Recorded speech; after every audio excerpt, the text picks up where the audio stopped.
and let people start coming into the lobby.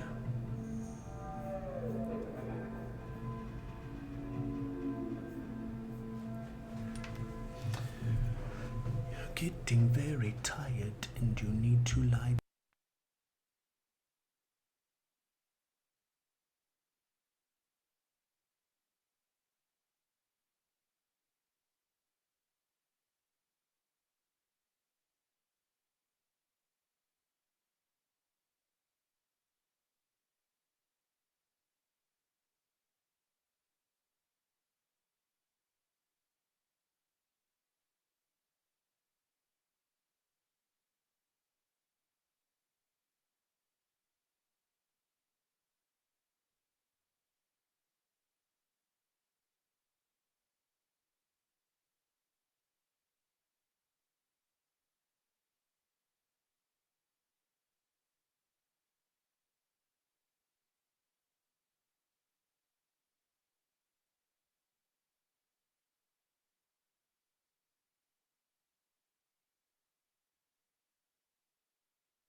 guys to hear your voices too.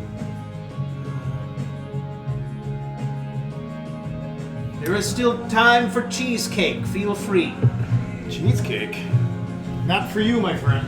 Not for me. But I'll have some. Vegan cheesecake sounds disgusting. Oh yeah, no, that doesn't sound good at all. Cheesecake with a little raspberry sounds pretty good though. I like raspberry.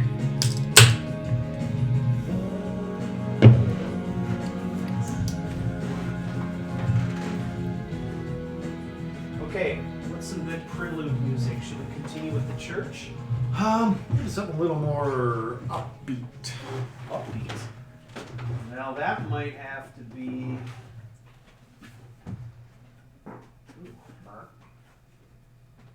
The Kills or Brian Jonestown Massacre in my case, or actually the Wooden Ships.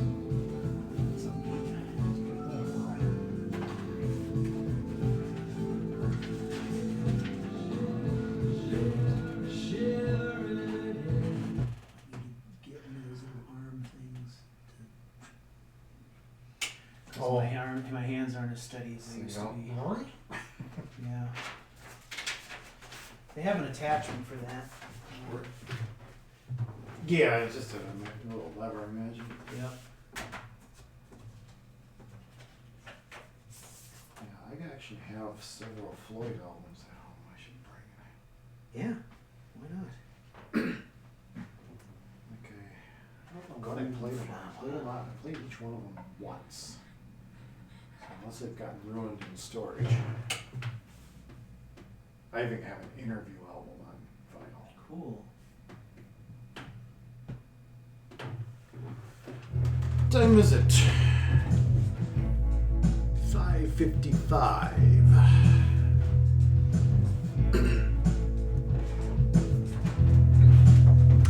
Basie.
Sketchy quality. Is it one of those that are a little thinner, a little warped?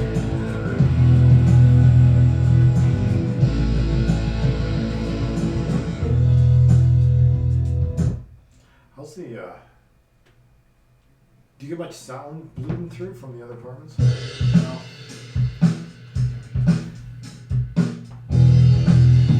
Well, I imagine it helps. You only have one floor right above you. I talked to him this weekend. Oh. And I asked him specifically about that. I'm like, do you ever hear anything? No, I don't hear anything. Alright, well, that's good. That's good. Because, yeah, the rest of your walls, they're not attached to anyone. Nope, that's it. Everything else is either outside or up against storage. You know, so It's kind of nice. pretty good, yeah. And if it's not going up, then Yeah.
2.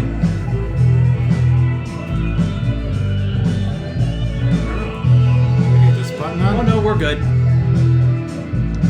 Actually, yeah, Matt is 3. Check 1 2. Oh, check, there it check, is. check 1 2. Check, check, check. Yep, that's Matt. That's Matt what- is number 3. So, We're just gonna turn it on now. yeah, because then it'll be consistent. Because as soon as he gets here and it turns on, then all of a sudden we're going to have this extra volume in the background. Or heaven forbid we forget to turn his mic on. I can see that. And then happening. it'd be this echoey, like times of old when he was in the other room. You can stay in this room. Matt in the studio. He's in the sound room. That was kind of messed up.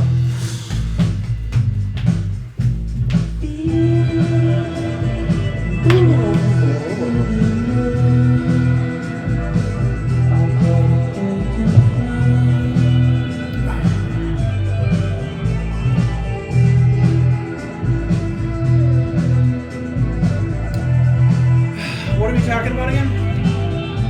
Climax. Ah. Okay, I got you. Is it all coming too? Yeah.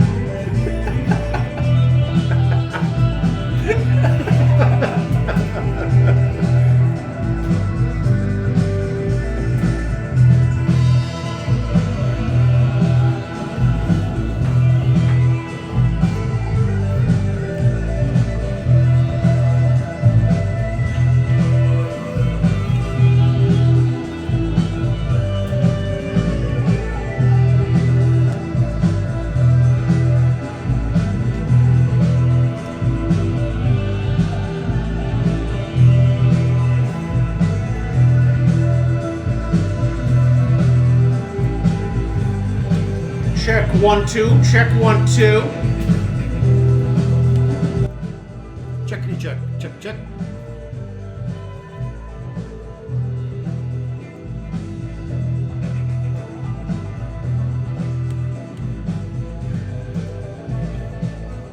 It's like you're using my mouse. With its 4 DPI. Yeah.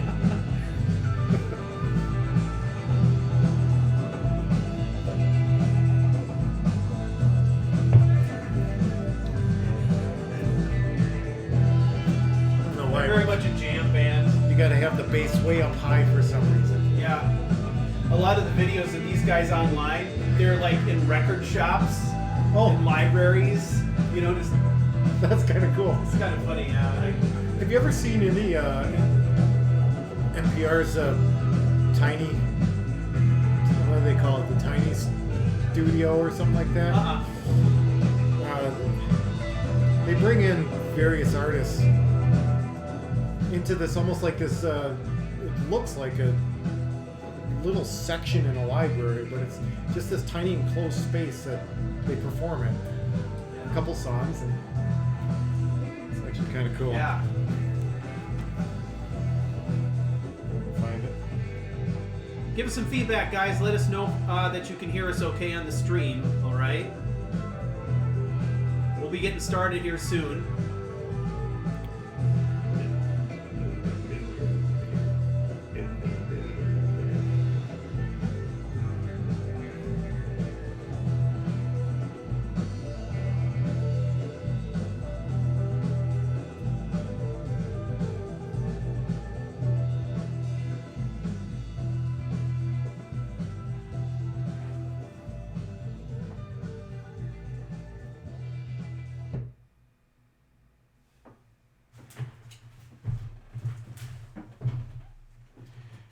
Yeah, so they do like these little tiny desk concerts where they just stuff Yeah. them in. Uh-huh. It's just kind of cool.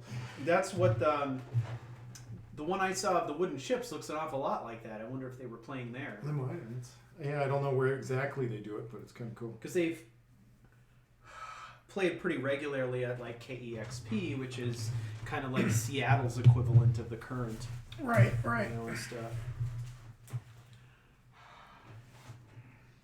All right, so we're about ready to get started.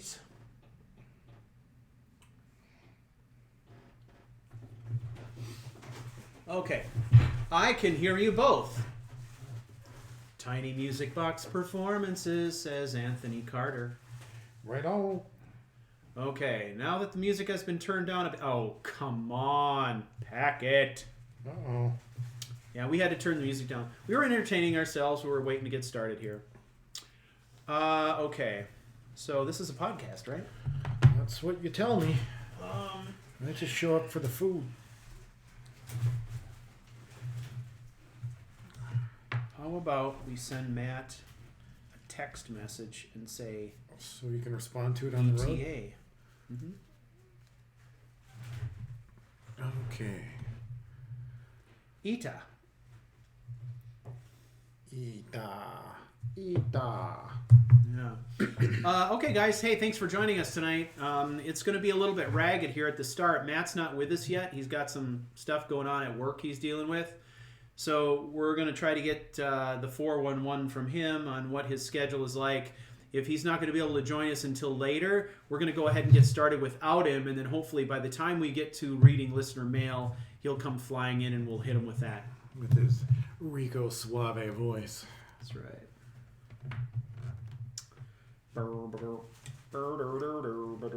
Thank you. Check 1 2. Check. Do you need... How are your headphones? I'm good. I'm feeling good about things. All right. Good. That's good. Yeah. It's good to feel good about things. It's good. That would be even better What? if I didn't feel like I had to clear my throat all the time. What would you know about that? Nothing, man. It's not until you get serious about recording your own voice that you realize how much phlegm you hawk up in a day. Isn't that the truth? Yeah. Or how many times you might say things like, in little tisks, like... Oh, I do that all the time. God, I constantly am trying to not do that, but I can't help it. I'm sure as the person editing the audio, you're hearing it all the time, me constantly doing that. I may have noticed one or two. Not all of them make it to the final, if I can. So that was tasty. Okay. Everybody like a parfait. Everybody. Beep, boop, boop. I'm generating a number. Excellent. How's everyone tonight? Today? This morning? Whenever it might be for you?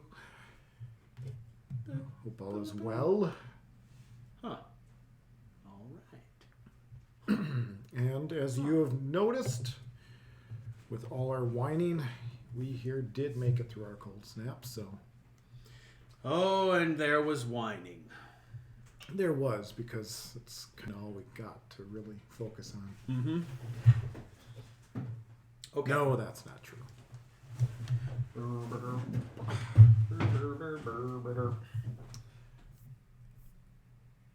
Now, if you've come for the outrageous shenanigans of last time, you may be disappointed. I think we're going to reel it in a little bit this time. That was kind of outrageous. Fun, but outrageous. Come on, Joe. Come on, you corksucker. Farty nice hole. What you trying to Why do? are you not open? I try double click. Not open when I double click. Double tap.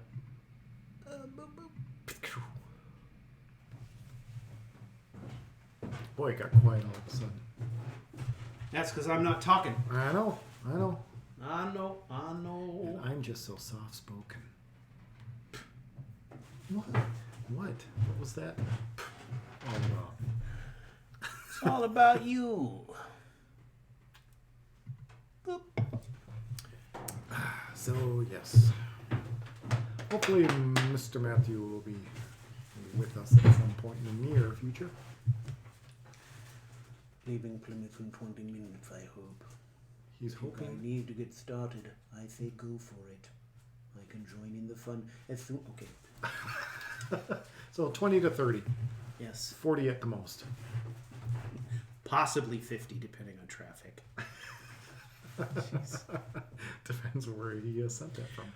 Okay, so let's make a plan. All right. We can always do the cold open when he gets here, so we can get his voice in the cold open. Yep. I want to do the readings when he's here.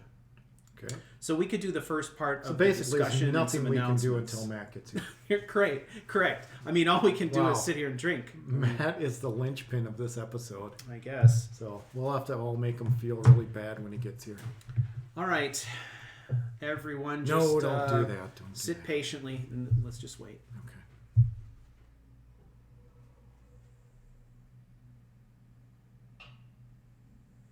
Is he here yet? No. Oh. No, he's not. Okay. Let's go anyway. So we can do the discussion. We can do any announcements we want to talk about. Yep. I think we've got a lot of stuff coming up. Yep. We've got your series you're working on. We've got the Bucket Brigade. The Bucket Brigade that we're both working on. Yep, that's happening. That's a thing. That's a thing. There's Tuesday night live streams we could talk about. All right. And we could also talk about some of our schedule around the next season. Sure. So Well, why don't we open up with the Bucket Brigade? that sounds good. So, what is the Bucket Brigade? The Bucket Brigade. The Bucket Brigade. Ladies and gentlemen, the Bucket Brigade is our co-op playing of Divinity Original Sin 2, which we're planning on starting this month. I don't know, did you get my text message? I did. I haven't responded yet. Yeah. Well, we could probably take care of that response now if you want, since we're in the same room. We could, but I'm not sure yet. But I think it should be fine. Well, it is around Valentine's Day, so... It is, but I'm going to be having my knee fixed just before then, so I'm not sure. Okay. Let's look at the schedule then. I'm thinking that should be fine. Let's go with that. And if I have to disappoint everyone and push it back, then Are you that's sure? what I'll do. I mean, we can always just say the 22nd. I thought you had stuff going on. Yeah, I do. Yeah, I do. Okay, so the 22nd's out. No, let's stick with the 15th for now. Let's do a hard tentative. A hard tentative. Okay. That's a real solid maybe. A flaccid tentative. Okay. No, I don't see any reason why that wouldn't. So the 15th is a Friday in a couple weeks. Yeah. And I don't think we've hammered a time out No. quite yet. But Entertain the masses, Joe. probably entertain the masses.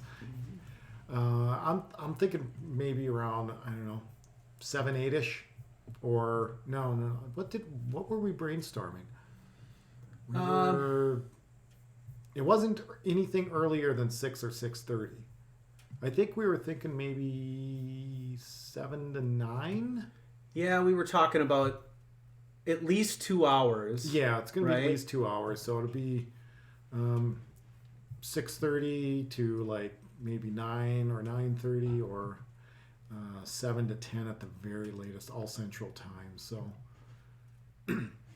that is the plan for the Bucket Brigade, the Divinity Original Sin, and this is the Bucket Brigade. As you can see where the title might have come from. Yeah.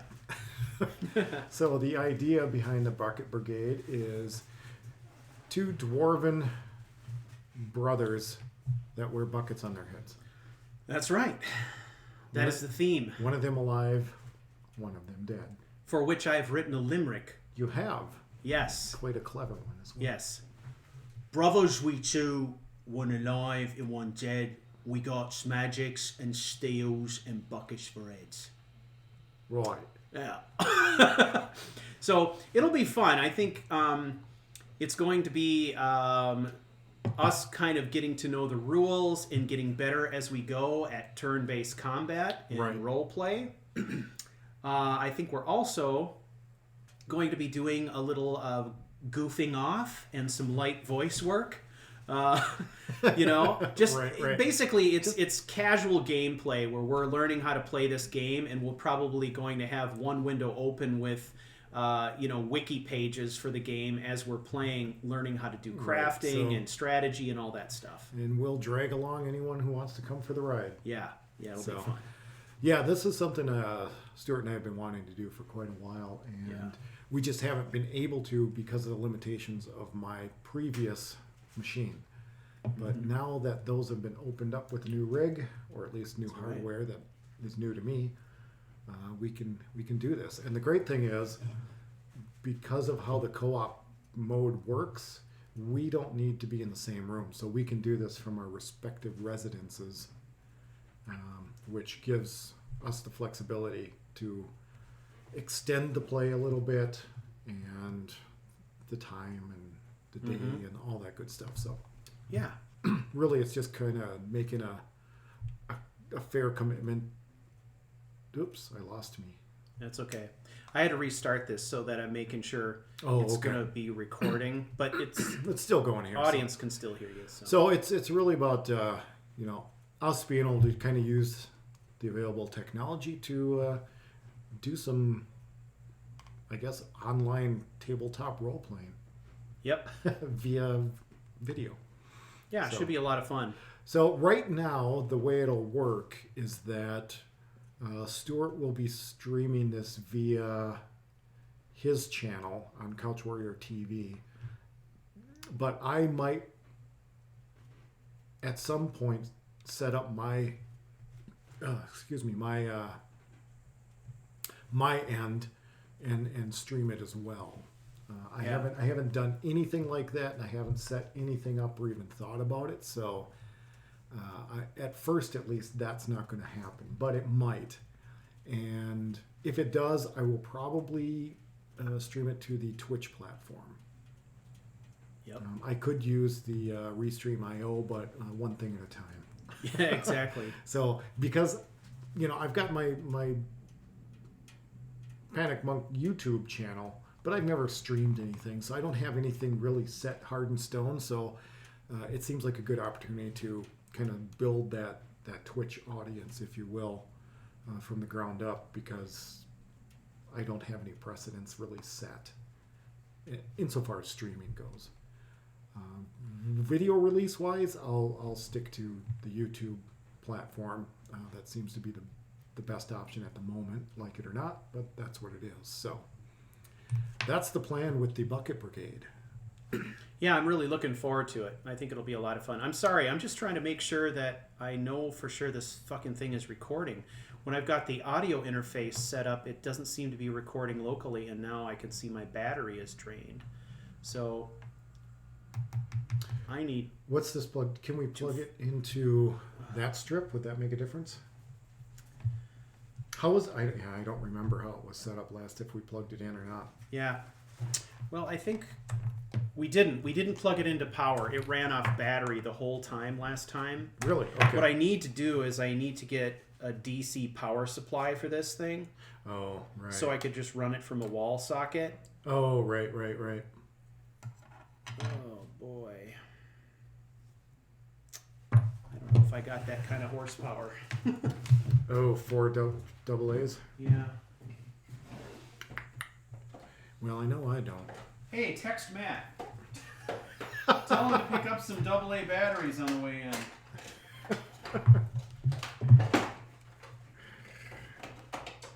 We're gonna have to do that. I mean, I literally can't record if you plug it, if you power it from the audio interface, it wants to record to the computer at the same time. Right. That's what I was wondering, if we went to the strip, if it wouldn't recognize that, because it might be picking up and recognizing your computer. I don't know. It's just it's a thought. Yeah. I got no way.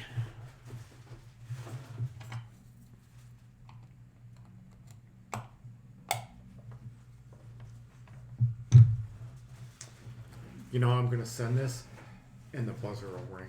Yeah, he'll be right there. There must be a way for me to power this off the computer but record locally. I don't see why not. The thing I noticed, though, is that when I started recording, it wasn't giving me any indicator That's that recording was happening. So yeah, a little bit different setup than we've done in the past. Now, we did this last time, but we like ran you said, off it was straight battery. off the battery. Uh, And it worked great, but I can do. So when we recorded last time, did we record multi-track? Mhm. Did you have our voices separately? Yep. You did. it was all separate, yep. Okay. It just wasn't as neatly labeled as it might have been through Yeah. Audacity or Audible or It was whatever the labeled hell by it's called. number, wasn't it? Yeah, you know, and it was consistent until the very end Okay, so when someone decided to steal my mic. audio interface.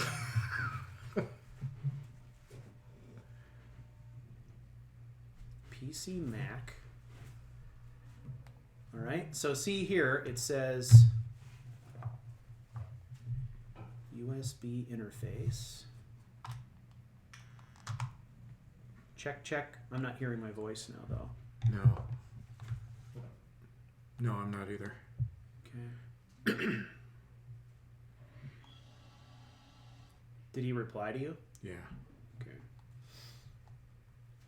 Okay, mind your ears, buddy.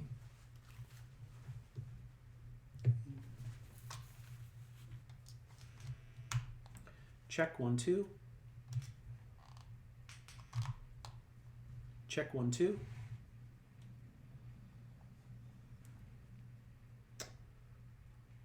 Beep-a-doo.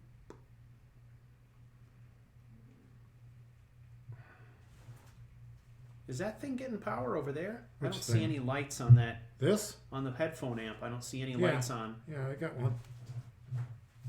Oh, it's behind the can. I'm sorry.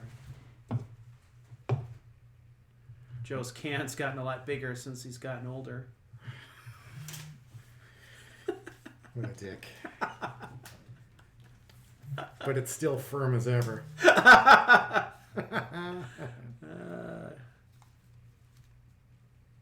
Check 1 2. Damn, what's up with that now? What did I did What did you do? to deserve this? Joe. What? Oh did I boy, do? where to start? I know. Let me count the ways. Matt says yeppers. That means yes, right? I'm assuming so. It's got a Y in it. Okay. Could you power cycle the headphone amp, maybe? Let's not tip that over.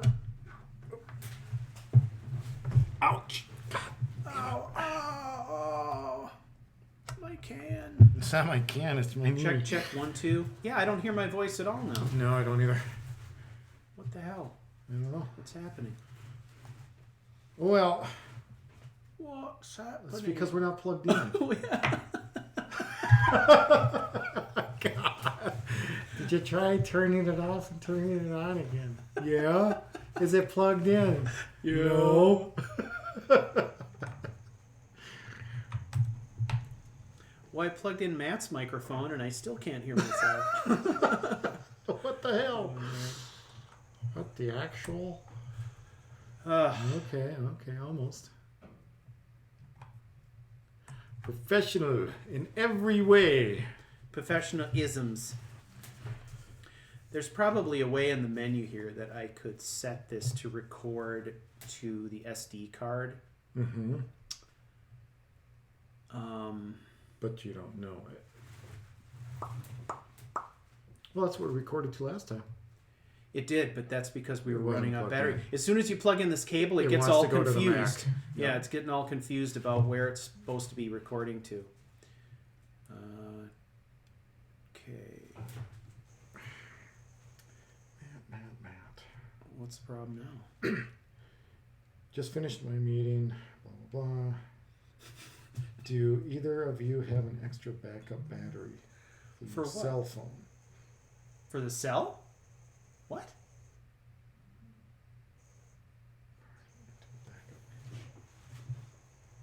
What is he talking about? He has a USB cable that allows him to plug is recorder into a backup battery. Perhaps the same would work for the H6. What kind of cable?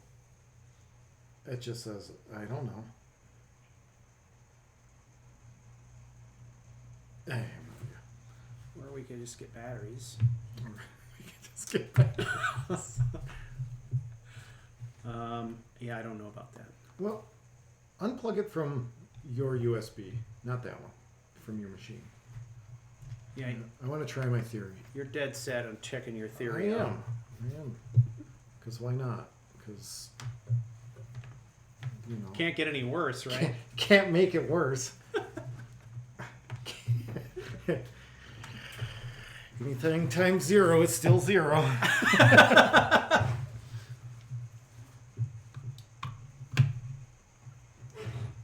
Does it even power? Well, I got to turn it back on. Oh. I suppose you do.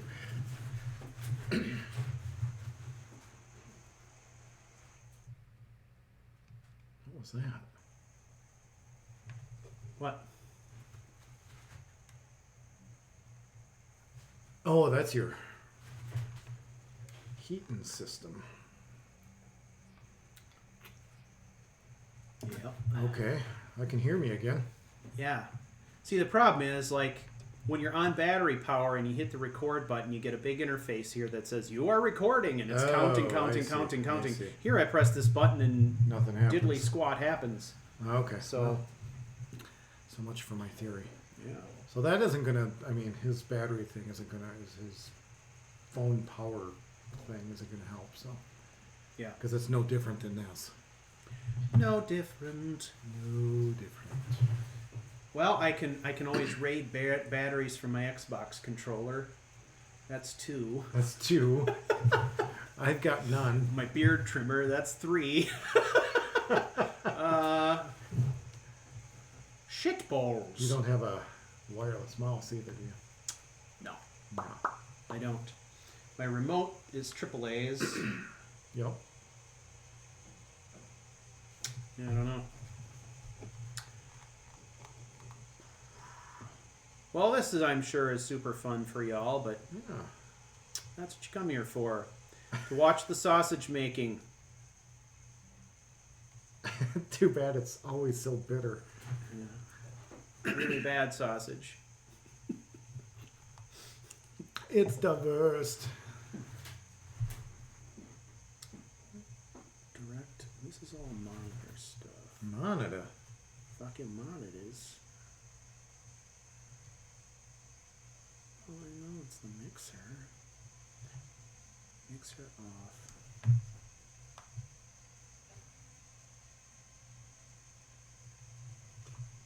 What do you do? I don't know. What do you do? Line out level. Hey, this is something I probably wanted to know about. Here's a feature I could use. Look at that! No, no. Oh, let me go up in decibels though. Dang it. MS Matrix? Oh, I won't mess with that. Yes, friends. Exit audio interface mode. Exit audio interface mode. Yeah. Okay. Well, is it running on battery now though? I don't know. Hello, we're recording. Are we running on the battery? I don't think so. I don't think so. I guess I don't think so. We'll find out. We'll find out. Stop recording. Okay, watch this. You ready? Ah. Take these batteries out, and it runs. Then we're not running on battery. And we're not running on batteries. You need to get some rechargeables. These are the finest brand of battery you can get. I'm sure obviously. they are. This brand I've never heard of. Yeah. The brand that comes shrink wrap with the electronic device when you buy it. They're always top notch. Always.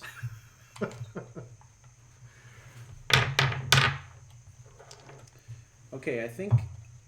Are we in business? Should I tell them not to worry about batteries? Yeah. Or would you? That's something about bottom. Stop! I don't care if it's true. I don't want to know the truth. You can't handle the truth. Recording. Look at it. It's recording. Now it's running off that power. Excellent. No batteries required. And it's recording locally as far as we know. Because the folder 01. And yes. Folder structure. Should we go with it? Yeah. I don't know. Woo! Okay. All right. Well, that was unexpected. Of course, it always is. Yes. Always something.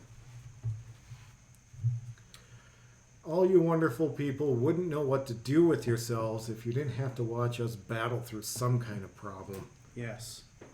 Exactly. Okay, this is what we're going to do.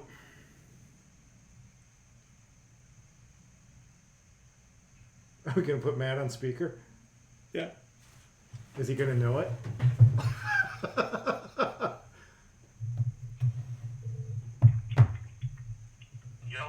Yo, you're on speakerphone.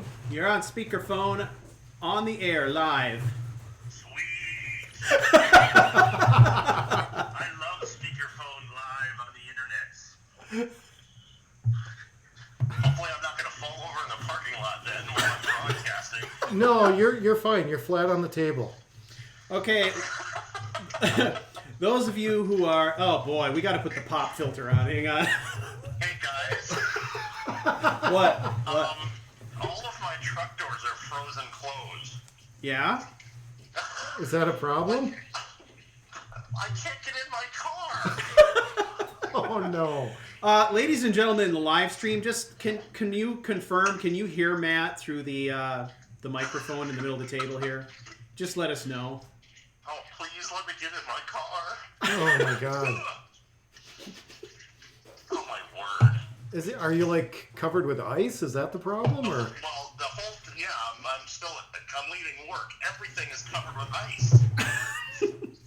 And usually that only comes from one direction. But yeah, I gotta put this down so I can carefully get things in the car. Hang on. I'll put you on the ice.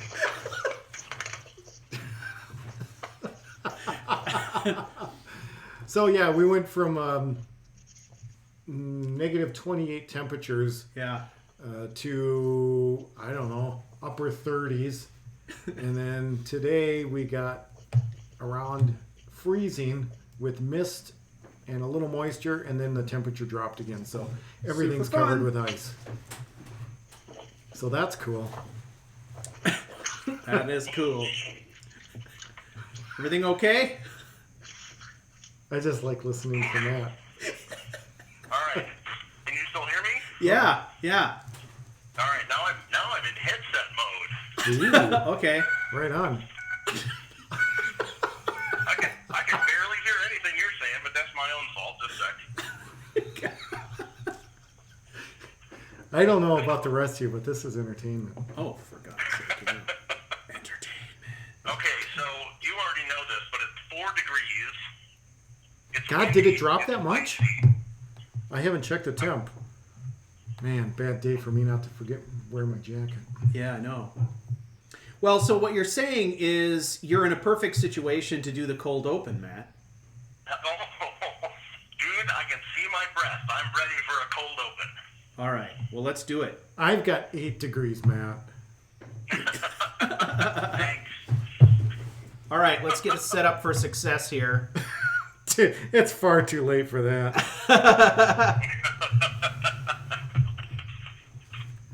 I'm assuming you still need me to stop and get batteries, or no?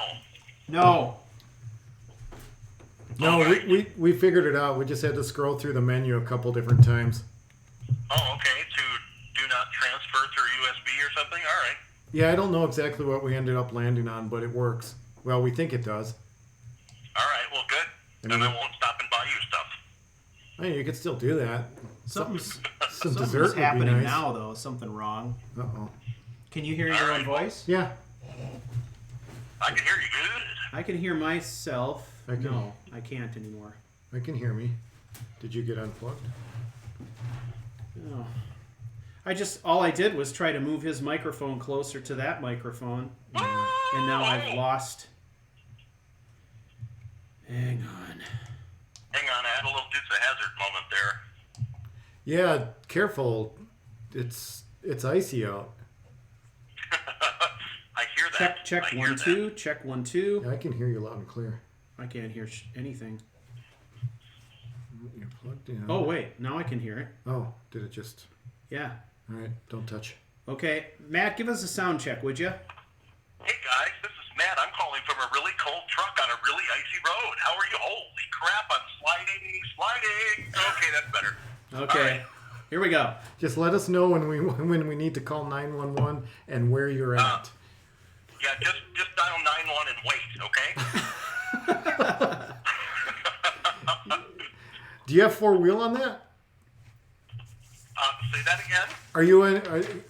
Do you have 4-wheel drive on that pickup? I do, but ICE doesn't care if you have No, four-wheel drive. that's- It that's- just means you're going to slide faster It because just- you were stupid. Yeah, that's true. It just means all 4 wheels are going to spin then. If it was awesome all-wheel drive like your Subaru, then I would have been fine, but Not always true. I do like my all-wheel, don't get me wrong, but it still has the limitations. Ice wins everywhere. ICE wins every time. Yep. All right, guys, let's do a cold open All right. before Matt gets killed. People, We gotta commit this Well, to yeah. tape so we can play it at your funeral. These were Matt's last words. And I'm Matt. oh, What were his last words? Hey, is that a semi? All right. You're listening to Character Crusade Unbound, Season 3, Episode 6. I'm Stu. and I'm Joe. And I'm Matt. Perfect. Okay, perfect. Check that off the list. All right. The road. All right. Providing you with today's traffic report, we've got Matt coming in live from the traffic. From the traffic. Nice. All right. Welcome to Character Crusade Unbound, a community role-play project where we create a challenge and then play together and share our stories. Yes. Joe agrees. I do agree. Was that share our stories or share your stories? We all share Joe's story. Oh, Joe's stories, yes. Oh. Yes. All right.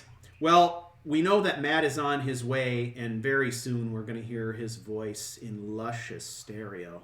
But Well, yeah, not on the podcast. yeah, but I think you should just literally stay on your phone. We're going to get a recording of you coming in the building, hitting the buzzer, the whole thing. That sounds excellent. Is it okay if I mute my line so that in case I have any extra words while I'm driving that I can unmute when necessary? I think we need that for the gag reel at the end, don't we? All right, then I'll leave it open. I just don't know how much background noise you're getting from me, so. None at all. You sound great. Wow. Yeah, actually, you are coming through pretty good. Yeah. All right, well, then I'll leave it unmuted, and if I make any weird noises, you'll hear all of it. I mean, you got kind of that old-timey radio thing going on, but that's because you're coming through the tiny speakers of an iPhone. Hello, my baby. Hello, my baby. This podcast brought to you by Camel Cigarettes. The best you can get. Yep. These cigarettes are delicious and good for you. Ah, Turkish delights. Yeah. All right. Well, we talked a little bit already about The bucket what's brigade. coming up with the Bucket Brigade. We are officially starting on February 15th. What do we say for time? 7 o'clock? Yeah, between I think 6:30 and 7. Okay. Somewhere 7 around o'clock. So, 7 to 9, 9:30. yeah, 7:01, something like that. Why are you being like this? Because I'm trying to give people something they can hang their hat on, Joe. They got a day. Okay, they get a day in a rough time frame. I guess that's fine. That'll work. There's a difference between Character Crusade and Comcast. Come on. That's true. Yeah, Our window's still shorter. we stream inside of a window. Yeah, that's how that works. You can hear us between possibly here and here. Yeah. Well, thank you The all only for time you want to be shorter, I can tell you that. thank you all for coming tonight. We've got a couple other announcements. Tuesday night live streams still a thing. Every Tuesday night at 7 p.m. we do an installment of the story. When I can, I sort of do additional streams as time allows. Obviously, time didn't allow for it this last weekend, but that's cool. So every Tuesday night, Couch Warrior TV, 7 p.m. Be there or be there. Yeah, That's how that saying goes. pretty much. Yeah. Yeah, be there, be there. Mm-hmm. Yeah. And then Joe's got something he's working on too. What's that? Yeah, it's some kind of a thing he's going to record, but he's not really talking about it yet because he's being super cryptic. We already did the cold open. I do. I have another series that I'm getting ready to launch up. I'm just fleshing out a little bit of the story, at least from the beginning perspective, like we often do. I could probably drop the whole thing from start to end, and then I'd throw it out about 10 minutes in because something will change. But Yeah. I do have the beginnings, which is really all we really need. So I've got that mostly hammered out. Lately, I've been getting my technical setup and the mods that I want and all that. And I think that's at a point that I'm happy with, so I can wipe out the save that I've been working with and create a new one to start with. So a new Skyrim story on the Panic Monk. a new Skyrim story on the Panic Monk. Correct. All right. That's for you, Miss Shirley Curry. And so all this work you're doing now, this is like planning. Well, kind of, yeah. Wow, what's that like? It's Never done different. it. It's really different. It's hard. I don't think I'll do it again. Yeah. It's, yeah, I've never planned a story in my life. Hang on, So, guys. What? hang on. You're not supposed to. I'm fairly sure you're not supposed to do a pirouette in a truck. Generally not, no. Did No. you? Maybe. Are you I'll going be to? right back. Okay. Whoops. It's really icy out there. No, he's just covering because he doesn't want anybody to know he's at the McDonald's drive-thru right now. So. Oh, no. All right, so you got a story coming up. I got a Cool. story coming up. Another Skyrim experience. It is an Ultimate character. I can give you that much. Cool. And I think that's about all I'll give you at this point. More adventures are good, and these are going to be recorded episodes. They'll be recorded episodes similar Okay. to Lost in Time. All right. And how much producing effort, I'm not sure. Mm-hmm. I'd like to think that I've got a little more experience under my belt so I can Yeah. reduce those efforts Yeah. and make them count when I do need to spend a lot of recording time. But that also brings up the other point that I'm going to be using some different editing software that I need to learn. It's another free software. It's called Resolve.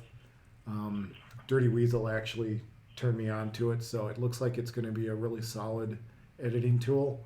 Right. I just need to learn it. Awesome. So even just to do some of the basics, but Yeah. I wanted to kind of get out of Movie Maker 1. They don't really make it anymore, so They don't support that? yeah, go figure. And then and just get into something that's perhaps a little more robust. All right. So, That's awesome, though. but the end result should be kind of a similar experience, but hopefully a little smoother, a little better. My frame rates should be a lot nicer. The graphics should be a lot better since my card is infinitely, well, not infinite, of course, but you know what I mean. Significantly. Literally, significantly. yes, Yeah. it is significantly better. So, All right. Ladies and gentlemen, this man Looking is starting toward from that. scratch. starting from hardware to game setup to new tools, Yep. everything. So it's going to be really cool to kind of see that happen. It will be still on the legacy version because I don't have SE. I need to purchase that, and I have not done that. Right. So Okay. I do have all DLCs, but I got it all by mistake. So Oh, okay. I was in the right place at the right time when Bethesda accidentally pushed out Dawn Guard, and I received it without actually purchasing it. Oh, So according to Steam, I don't actually own it. So you're a pirate. So I didn't qualify for the freebie SE version when it came out. So now I got to buy it, and it's actually still pretty expensive. All right. So, but I can make Legacy look pretty nice now. So Oh yeah, absolutely. Well, this is cool, and I've always thought you had a great frame rate for an older guy. I mean, I never had a problem with your frame rate. well, So, yeah. All right. Well, this is good. Thanks, Steve. Lots of cool things going on. But tonight is episode 6. We're calling this the finale of season 3. And we want to thank all of you guys for sticking with it through the season. We've got some cool stuff tonight. We are going to do some giveaways of 2 t-shirts tonight. Yay! And those are going to be drawn randomly from various places, which we will explain shortly. And then also, just a big thank you to all of you who have contributed along the way and sent us your mail. This was our first season through with this new format. I really like how it turned out. Yeah, overall it's been really positive, I think. Right. And we would invite comments from you guys as well. I mean, one of the things that I really wanted to do tonight was a little bit of a retrospective on how things went, right, overall. We've had some discussions about things we think we would definitely change for the next season. However, we would invite comment from you guys as well. What went well? What didn't go well? Where do you see room for improvement for season 4? We are going to be taking a break now. Tonight is going to be the last podcast we do until March 4th. So we're going to take a whole month off to just kind of prepare for season 4, and hopefully we'll be in a position to, if you've got some ideas for how you think we should change the format or how we do things, we'd be happy to do that. My opinion, if we're going to do a real retro of this thing, my opinion is I feel like what went well is I think the audience contribution was good. Mm-hmm. I think the structured format was good, and it helped us bring consistency to things. I think that some of the flexibility of the format when it comes to creating new stories inside of the framework that we've created will be tested more in season 4 as we try to take this and say, okay, can we do something new with the existing framework we've created? So that, to me, some of that has yet to be tested. But overall, I feel like the formula that we've got is actually pretty workable, and there's a lot of room inside that formula for us to do crazy things to really mix it up. Right. Yeah, overall, so far I would agree. It's been pretty solid. Yeah, I think so. Now, everything can be improved, so that's kind of what we've talked about and will continue. And as you had mentioned, anything that we can get from feedback on your part, the listener, viewer, what have you, Yeah, all the better. So absolutely. I think one of the things that we talked about, you guys, when we started this season, when we were coming up with a format for it, is we really liked being able to hear what you guys had to say and to be able to respond to your questions and do that on the podcast. And so we came up with this idea, this concept of homework as a vehicle for us to get updates on your characters. In other words, to get material that we could read on the podcast. Because we've kind of gone down that road with the original podcast of basically doing group discussions, panel discussions, lectures, and interviews on every role-play related topic you can imagine for Skyrim. We've gone to that well so much, and what we really wanted to do is come and sit around the table together and talk about what you guys were doing. right, dig a new well. Yeah, dig a new well. So that was part of the reason why we set up this format in the first place. Now, I would say if I were looking back at season 3 and saying what didn't work so well, I think that maybe couching this as homework was a mistake. I think for a lot of people, it created a sense of obligation and frustration. Yeah. For us, we wanted to make sure that we gave you an opportunity to provide us with information we could talk about, to ask questions, to do things like that. But we wanted to make sure we also didn't end up with a situation where we weren't getting any feedback at all and didn't have anything from you guys in order to carry episodes forward. Right. So if you've got any suggestions about that, any comments about how you felt about the homework, how it was structured and stuff, we'd love to hear that, because I think that's one area where if I could see an area for change, it might be around that somehow. Yeah, that could be improved. I would agree. Yeah. So. Yeah, because in this model, if you guys aren't asking questions or contributing, there essentially is no podcast. We're You know basically we're back to kind of the origins of rehashing things we've already discussed, and following up on some of those older topics isn't necessarily a bad thing from time to time, but you can only do it so often before you're just repeating yourself. So right. I mean, it's one thing to recap an old topic that you thought was really good. Yeah. It's another thing to just keep redoing them. Exactly. So we want to hear from you guys.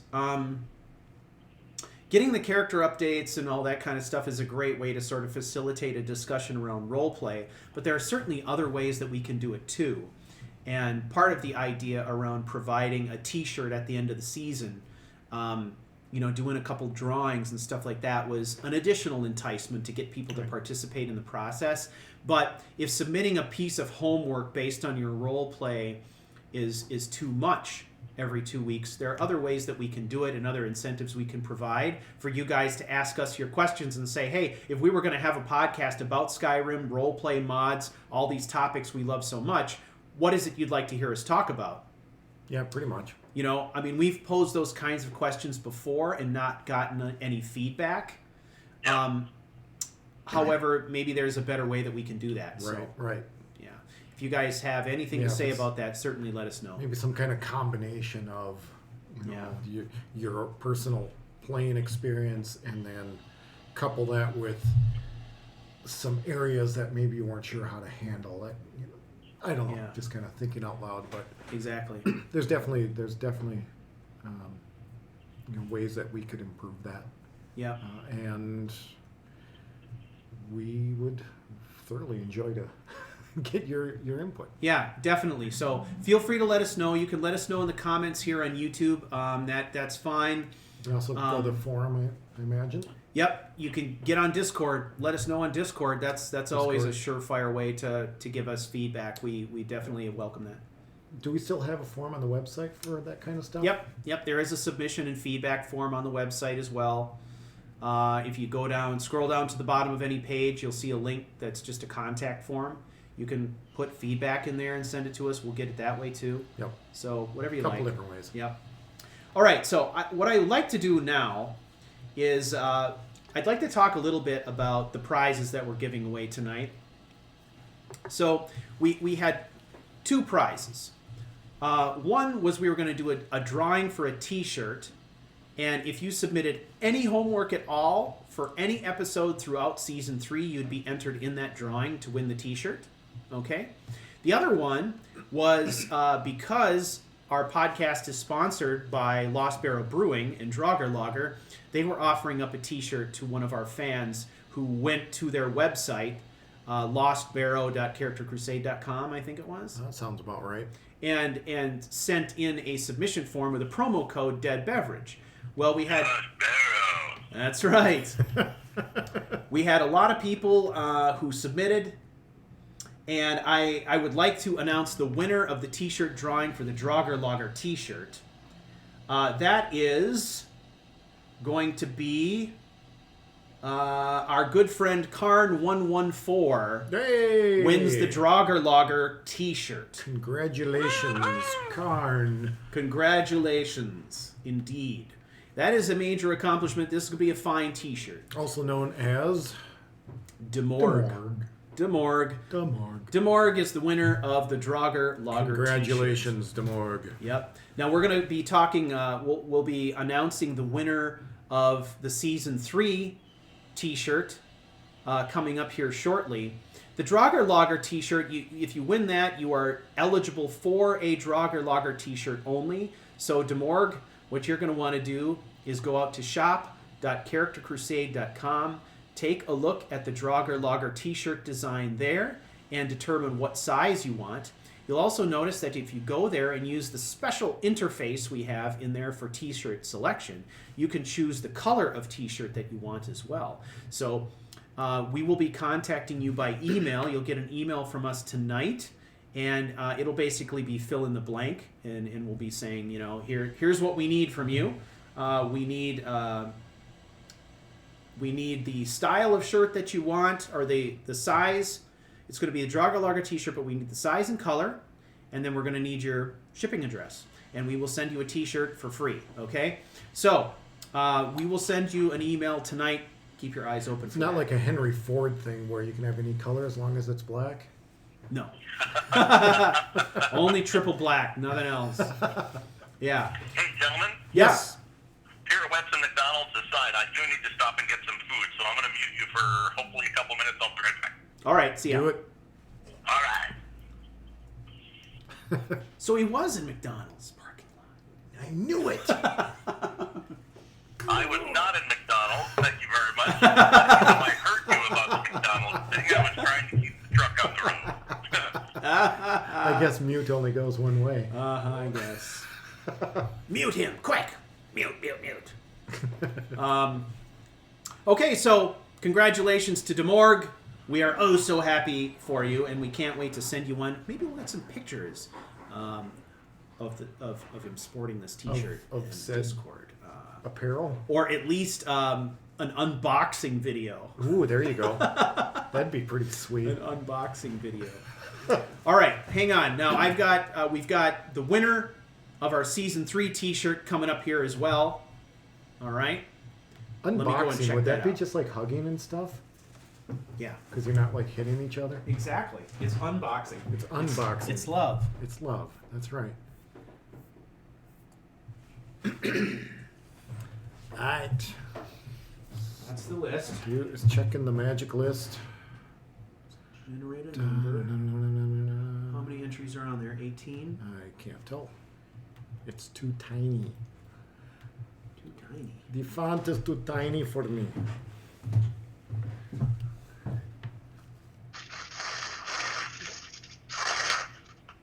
Hey, I thought you were on mute. I guess Okay, so we've got 18 entries. 18. I'm going to mute you, Matt. Oh, no, I can't now because I'm in the middle of recording. I don't want to touch his game. Okay. So. All right, now we're going to do the drawing. So we've got 18 entries. This means 18 people submitted at least one piece of homework throughout Season 3, okay? Awesome. All right, so we've put all these names together, and we're going to generate a random number between 1 and 18. And the number is 10. Which is, hold on, I can see. Okay. Joe's going to look.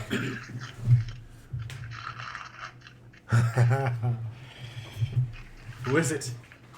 E.J. Lowell. EJ Lowell wins the Season 3 t-shirt. Congratulations, EJ. Well done. Well done. You're being rewarded for turning in your homework like the great student that you are. Now, what we would like, if you don't do the unboxing, at least a couple of taunting pictures with you and Strudel. Yeah, pictures of you giving us the finger with your shirt on or something. No, I mean taunting Oh, Strudel. okay. Okay. The look what I have. Yeah, hang on a second. All right, I have unmuted Matt. Is Matt back? I guess he is, yeah. Congratulations. All right, so t-shirt number Congratulations, 2 goes to EJ Lowell. Congratulations. Now, what you're going to want to do, EJ, is we are going to send you a message also, all right? But essentially, you can go out to shop.charactercrusade.com and you can pick any t-shirt design that's out there that you want. Let us know what color you want in that shirt and what size. And then we'll need a shipping address and we'll send that to you as well. Congratulations. Woohoo! Sweet. All right. Well, that's kind of fun. Yeah, Giving that was a lot of stuff fun. away. I like we giving we stuff like away. giving stuff away. We don't get an opportunity to do it often enough. No, but we don't, We're but- going for it this time. Awesome. So, All right. once again, congratulations, Karn and EJ. Yep. All right. Now we're going to do some kind of a giveaway for season 4, but we aren't going to announce what that is yet. We're still working on the details for season 4, but we're going to be announcing what those things are. I don't think he thinks he's muted anymore. Matt, are you muted? I can only unmute him by stopping recording. Not. I'm just gonna hold the phone over here. Okay. God. Oh, Matthew. I can't tell.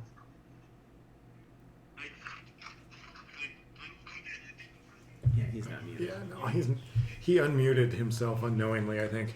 Yeah, I mean, I would just do it here, but I can't. Yeah, I no, have no, to no, stop that's recording. fine. That's every time fine. I do it. We'll just So- get him away from the mic. Yeah, that'll be your problem in post. Oh, you know what? Turn off the speaker. What on earth is he doing? No one ever really knows. Yeah, Ooh, hopefully he'll get here because your battery's getting low. I know. I got a significant battery You got a issue. battery issue. A big battery issue here in Minneapolis. But, you know, that's what cold does to your batteries. All right, so great season, everybody. Overall, I would say it was a big success. I would agree. I liked the framework. I like the format of things. I think it's flexible. There's definitely room for improvement. So just understand that over the next month, we're going to be looking for ways to not only improve the way that we do things, but figure out what we're going to do for season 4 for theme and all that stuff. And then when we come back on March 4th, we're going to go through that whole fun kind of origins episode like we had at the beginning of season 3 for season 4. Whole new theme, whole new deal. It'll be a lot of fun. Cool. All right. So tonight's discussion point is really about this concept of how can we create a climax in the story. Every good story has a climax. This is the point where the change in a character's story arc becomes so significant that they're changed forever by it. When we talk about things like value pairs and stuff like that, we're talking about minor changes where a character is vacillating back and forth. There's kind of a there's some kind of a force placed on the character.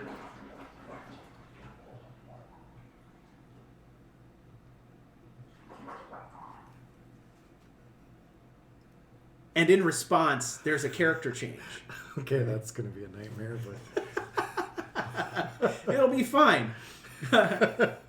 So, but this is the point where we get to the point where the force is so great. We've hit this kind of critical mass, right? And what is going to happen from that is that the change in the character is going to be so significant that there's no turning back. That this is the change this is the thing that changes them forever. okay, I brought Matt back to full volume. All right, Matt's back with us. All right. So when we talk about climax, depending on how you've structured your story or how your playthrough is set up, your climax may be wrapped up in completion of a particular quest line or a series of quest lines, or it may be something that you've manufactured all on your own based on circumstances in the game and all that kind of stuff. Right. So I think for me, as I'm looking forward at the story that I'm telling now, I'm doing some of both. I'm creating a lot of my own situations, and then I'm coupling those together with structure inside the story. And this isn't to say that this is the end of the character's play, unless you want it to be. It's just a almost like a new beginnings, if you will, potentially. Yeah, exactly. And what this could be is this could be the end of the character's story, or it could be the next major chapter. It could be the sequel, the beginning of the sequel. Exactly. And I think that we've seen that several times. In fact, that sort of brings to mind some of the things that you've been thinking about in your stories in the past, right? Where you know, there's a major change, something draws to a conclusion, but it's the beginning of something new. Right. I mean, with Lost in Time, I certainly could have kept going with that storyline. Yeah. From, you know, a new perspective based on the adoption of Lucia. I could have continued that. I chose for that to be the end because it seemed like a nice, logical, smooth transition to just bring it to a nice end. Yeah. But I certainly could have kept going with it. I could also keep going with the Lucia character if I wanted to. Yeah. So I kind of set that up that could be another series coming down the road. I don't know, but it's developed in a way that I could do that. So that was kind of that apex for me, was bringing that conflict with that fallen Falmer to an end, starting a new chapter with Lucia. Now, I could have played that all out, but I chose not to. I could play out a future scenario with Lucia, like I said, but we'll see. So. Yep. Well, I mean, as you think of a character's like the major story arc of a character, we're talking about the character's overall journey. A lot of times, the apex or the climax of the story is considered to be that part of the story where things come to an end. It draws to a conclusion, right? Right. However, we can also have the equivalent of a mini apex at each act as well. Sure. We've got some significant change. Now, maybe this is a change that's driving us toward the end of the overall narrative, but it's a stop along the way. It's not the final conflict. It's not the climax of the story. So one of the things that I'm interested in is, Joe, when you find yourself in a situation like within the context of a Skyrim playthrough where you want to emphasize how a character has changed, or that there has been some significant change in the character, are there specific things that you do? Are there specific steps that you like to take or consider as you're trying to sort of depict that change in your role play? Oh, that's a tough question, primarily because you would approach it two different ways depending on what you're doing. Creating a video series and almost being like the director, if you will, is much different than just playing. Right. So, you know, from a creator perspective, there's certain actions that you really want to emphasize and bring out. So at the end, I wanted to emphasize kind of trying to wrap up all the loose ends. You know, the relationship with his mother, the relationship with Lucia, and just his own mortality. So I kind of wanted to bring those all together to a head. So at least the way I did it was to take each one of those little scenarios and emphasize it with kind of a prolonged little cinematic, some background music that kind of helps emphasize that feeling that you're trying to entice. From a player perspective, it's a little more difficult because you're not cognizantly stopping and doing different angles and slow-mo, and you certainly can. I mean, Trailhand is a very good example of stopping your gameplay to make some adjustments. Right. And then continuing from that persona and then back out of them. Yeah. So you certainly can without disrupting your own gameplay. I just don't think it's in a person's mindset while they're playing. Yeah. And from a creator, sure. That's definitely all our mindset. Yeah. Because that's what you're trying to do. Well, I like the idea of because for a lot of us, your story is kind of fresh in our minds. I like the idea of thinking about the conclusion of your story. Everything was building, right, to this confrontation with the sleeper. Right. And it kind of came down to that final confrontation where there was direct conflict, but not just between Sanok and the Sleeper. You were also bringing in past characters from other parts of the story, and, Right. and they were being injected into that conflict, and it was kind of a way of showing that a lot of the things that Sanok had done in the past, a lot of the relationships he had created throughout the course of the story, all those things were coming back to benefit him in that moment when he needed it most, right? Yeah. I think the most recent in that particular ending was Arneal. Mm-hmm. You know, there was a And who is Arneal again for the Arneal audience? Gain is one of the instructors at the Mages College. Right. He's the one that is all secretive about his work with discovering what happened to the Dwemer and all that good stuff.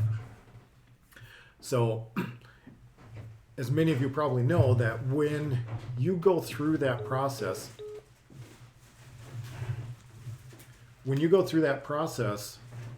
with Arneal Gain, and you get the keening, he makes this attempt to use it and then disappears. That's kind of the vanilla experience of that storyline, that quest line. So I was able to kind of take that disappearance and make it look as if, or give the, not just implication, but make it appear as if the Sleeper actually murdered him. So the Sleeper came in and extracted information on what he was doing, and in the process, Arneal died. So at the very end sequence, Arneal came back as a ghost to help Sanok out, to kind of exact his own vengeance for being murdered. And you wrapped that little piece of story up in an event that was part of the vanilla game, right? Because you didn't have to make Arneal into a ghost. Right. If you complete a certain side quest in the vanilla game, he will become. Yeah, someone he you can summon, basically right? what he becomes is a conjuration. Okay. So I was able to set him up and conjure him, and then edit that little bit out so he was all of a sudden there and kind of rushing to Sanok's aid.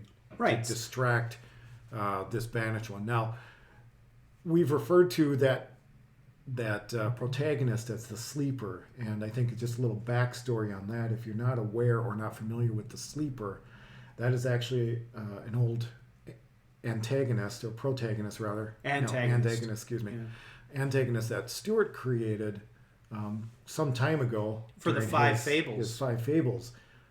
And when it came evident that was not going to run its course just because of the complexity and many other things, Stuart offered to let me use him for my own. So Yeah. I took him as is, rebranded him a little bit, which is why he had the Sijic robes on and all that stuff. So Yep. And I think that's a great example, though, of taking a side quest available in the vanilla game and giving it more significance than it might otherwise have, and building it seamlessly into your storytelling, right? So this is a situation where ideally what they're telling you to do is complete the side quest, and then you've got Arneal Gain as someone that you can summon whenever you want, right? pretty much, yeah. It's like a power that you can use over and over and over again. Yep. In this particular case, what you were doing is really taking that ability and holding it for a specific time and place. Yep. And in your mind, it was a single use thing. Yeah. And it was Yep. something that Sanok didn't have control over. You wanted it to feel like Arneal was coming back to help a friend, essentially. Exactly. So that's an example of taking something, a power or a gift that the game will give you for completing a side quest, and changing its impact simply by making it more of a scarce resource. Yeah, and that's something that you could do with pretty much anything. If you just exercise some self-control during your own playthrough, for private enjoyment, and you reserve it for the time that feels right. Yep. And then after that, you just ignore it. Yep. So this might be something where people might talk about play rules, right? Yeah. And maybe they assign a play rule to a particular spell or power, and Right. they only use it in a certain circumstance or something like that, so that it feels more special. Right. It would not have been as interesting if you were saying, summon Arneal, summon Arneal, Right, summon right, Arneal, and right. you were doing it all the time. Who Exactly, cares then, right? Exactly. It lessens the impact. Yeah, exactly. So, and then, yeah, I was able to pull out a little bit of his voice and try to crush him together so that he would rush across the screen and say, "Get up." Now, it takes a little bit. You got to listen for it because it didn't come together seamlessly, but that was the effect I was going for. Yeah. Is that he's coming in to distract and he's telling him, "Get up." Yep. That's so cool, though. And and the emphasis here, I mean, what we're really trying to talk about is that, even though Joe is doing this in a context of a video series where he's intentionally withholding certain things from you, the viewer, in order to preserve surprise and to, keep some mystery around where the story's going and all this kind of stuff. These are exercises that you can do inside of your own game. Oh yeah. You can acquire a power through a mod or something like that. Or one of the things I've done before is taking a perk, an ordinator, but then not use that perk and only use that perk for certain situations. Oh, right. Right? Mm-hmm. If it's one of these things where it provides a power that you can elect to use in certain circumstances. One of the things I think about with that is in Twist's story, from fairly early on, he had the ability to summon Snafu, which was his pet rabbit, from his backpack. And Snafu would go out and find things of value, and he would follow him, right? That's so funny. But in the course of his adventuring, he has only used Snafu for that purpose maybe 3 times. Okay. Right? So it's one of those deals where I'm kind of withholding that and using it for something special. Most recently, he's used Snafu to help him find the critical information he needed in order to decipher Gallus's journal. So it was something that was kind of important, in that moment. And so the rabbit helped him do this. And that is an ordinator perk that is part of, I think it's the pickpocketing perk tree. Seems So, like a logical place. yeah. So, stuff like that. And these are just little things that you can do. But what it does is it helps to emphasize the importance of the climax of the story that you're building towards, whether it's kind of an intermediary conflict as part of one of your acts, midway through a playthrough, or it's the final conflict, whatever that might be.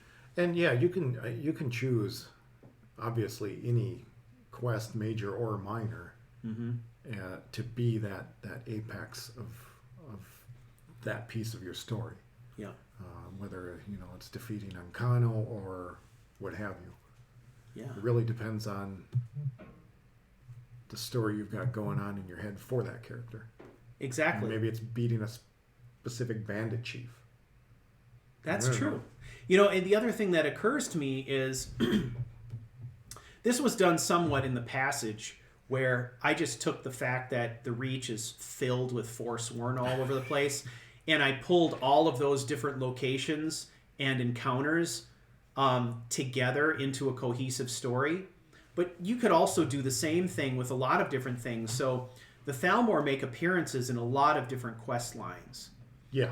And significant appearances, and then it's in some also smaller side quests when you're talking about things like Ondolamar, or the conflict that you have with a group of Thalmor when you visit a very specific location, shrine to Talos. Yeah, or it could just be a random group of them that maybe ends up in conflict. Yep.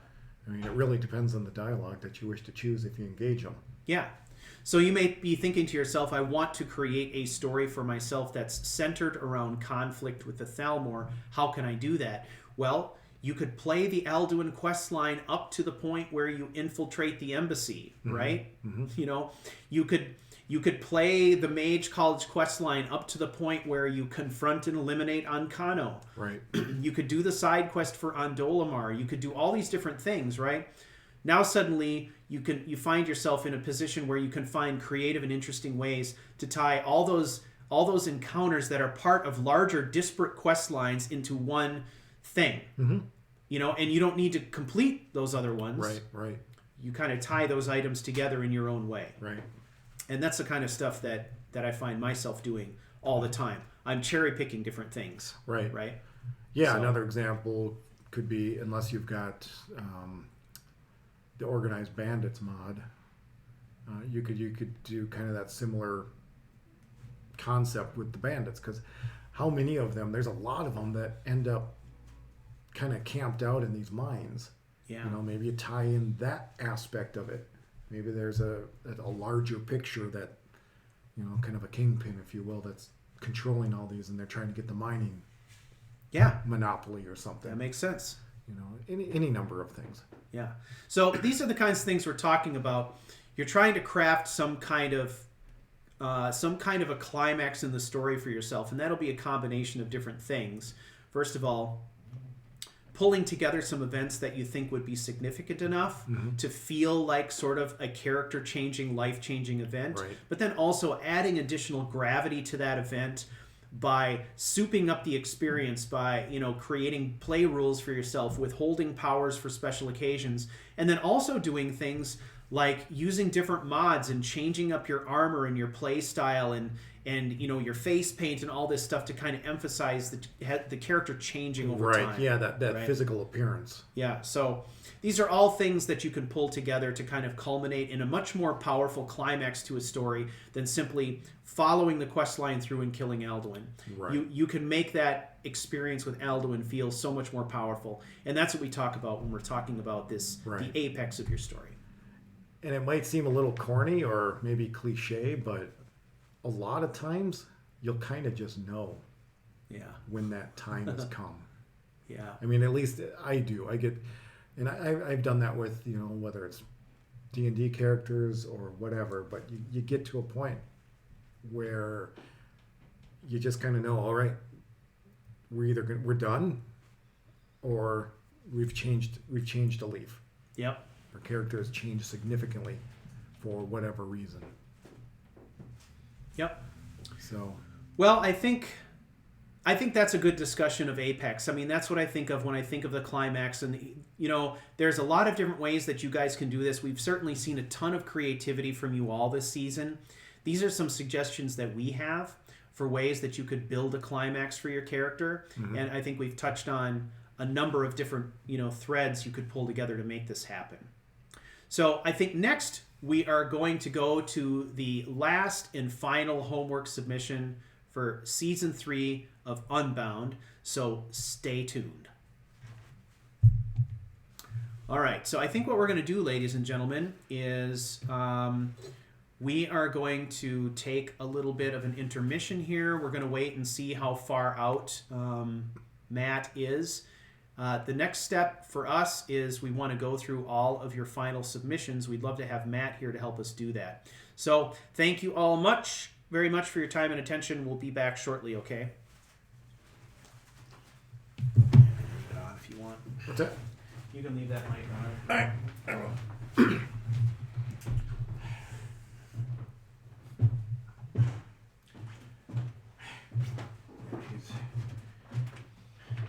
He's battling Taco Bell from the sounds of it. Really? Yeah, Battling how? like it's taking forever. Oh. We got you.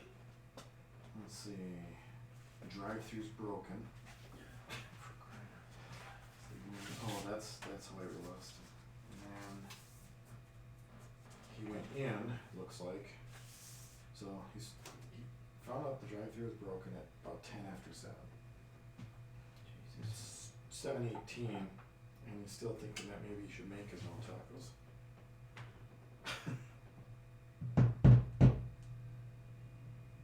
So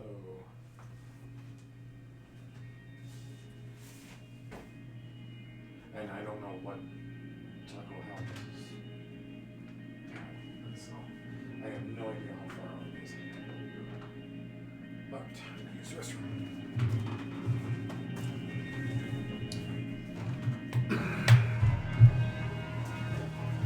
Oh, I can't read that. This was inertia.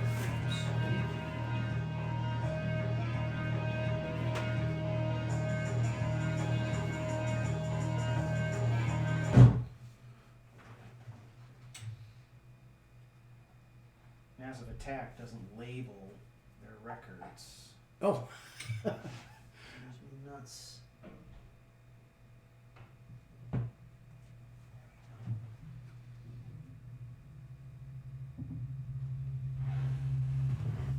Y'all are pretty quiet out there tonight. I don't know what to think.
album, or well, I originally bought this song for this song, but I like almost all the songs on it.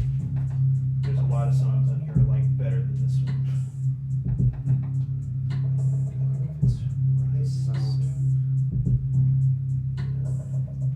This one? This one is the first one, Angel. Teardrop is good. A lot of people recognize Teardrop because it was a theme for the House TV show. But there's I forget which one it is. Maybe it's Rising Sun. It's not the house, Rising Sun. Nope. Down in New Orleans. Great lyric in there. Toy-like people make me boy-like. Yeah, this is it. Rising Sun. First, it's the white guy does his verse, and then the black guy comes in and does his verse. Both like, just like really, just like. I see you go down to a cold mirror.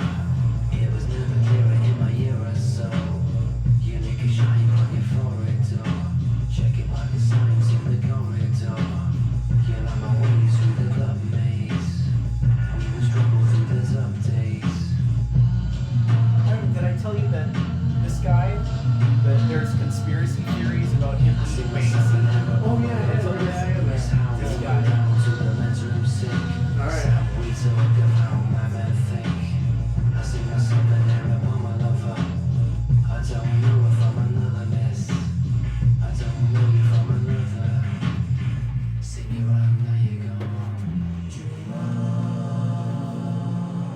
They've got a music video that the entire video, I think it's like 3 or 4 minutes long, and all it is a single shot in super slow-mo of a protester throwing a Molotov cocktail.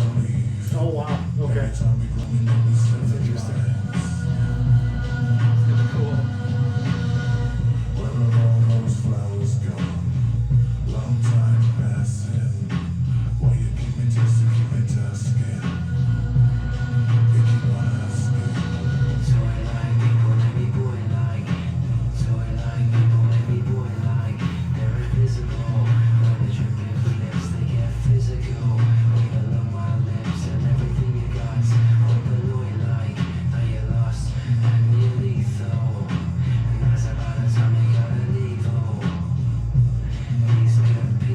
This will get us a copyright strike.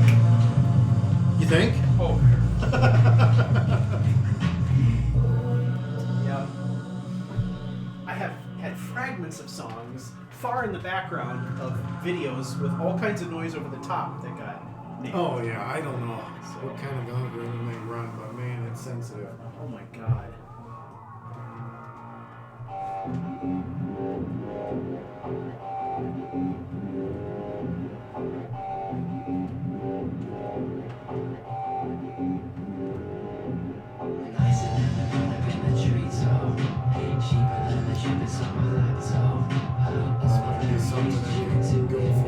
Yeah. Style-wise. Yeah.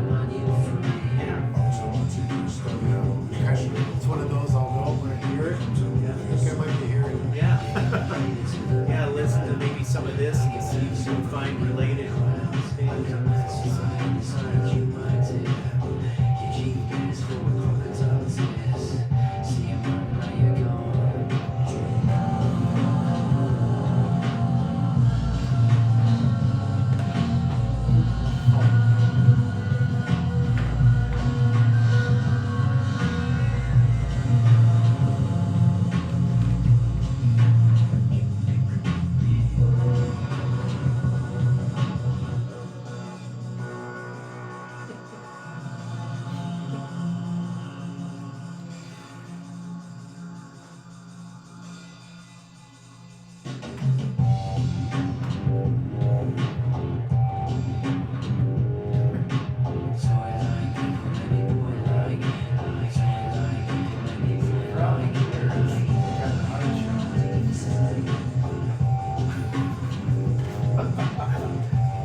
I don't know when how far off it is, He's on his way. but on his way. Oh my God. Taco in hand.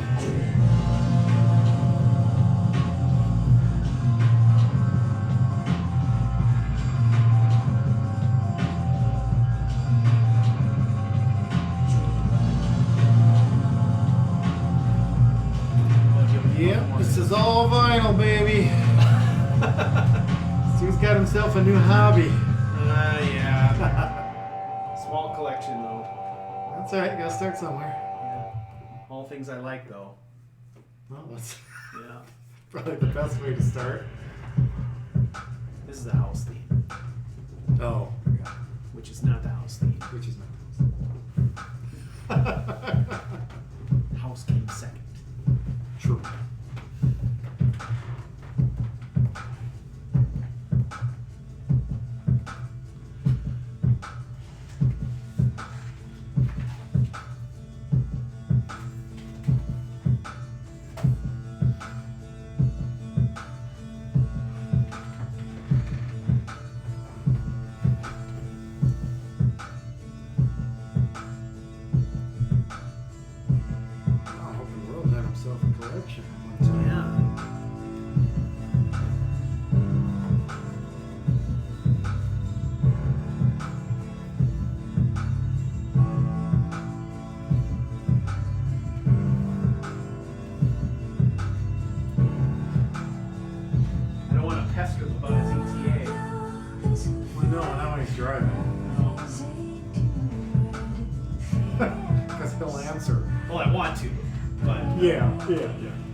We got 18 people hanging out listening to albums.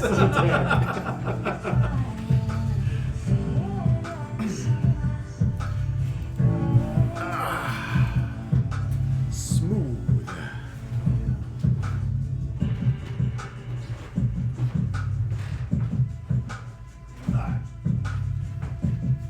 Here you go, folks. This is what we are currently listening to, if I can get it close enough. Without, that's a little dim, but. So there you go.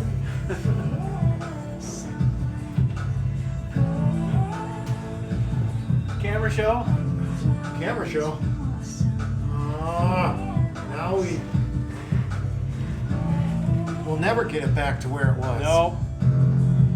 Look at this mess. Actually, it's a lot neater than it used to be. Yeah.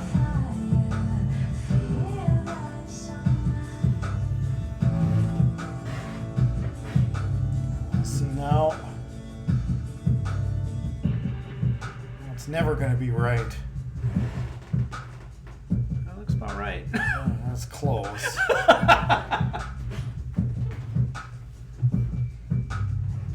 Did you get the silver phallic centered? Looks like. Yeah, it's hard to pick it out of all the jumble of mess we got going on right here. Though. Well, we've lost some of the lighting, so it's not as bright otherwise.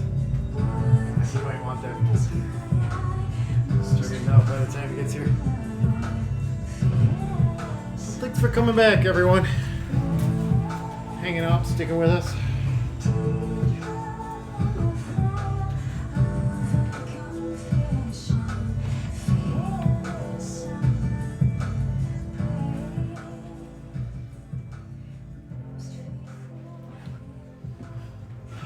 All right.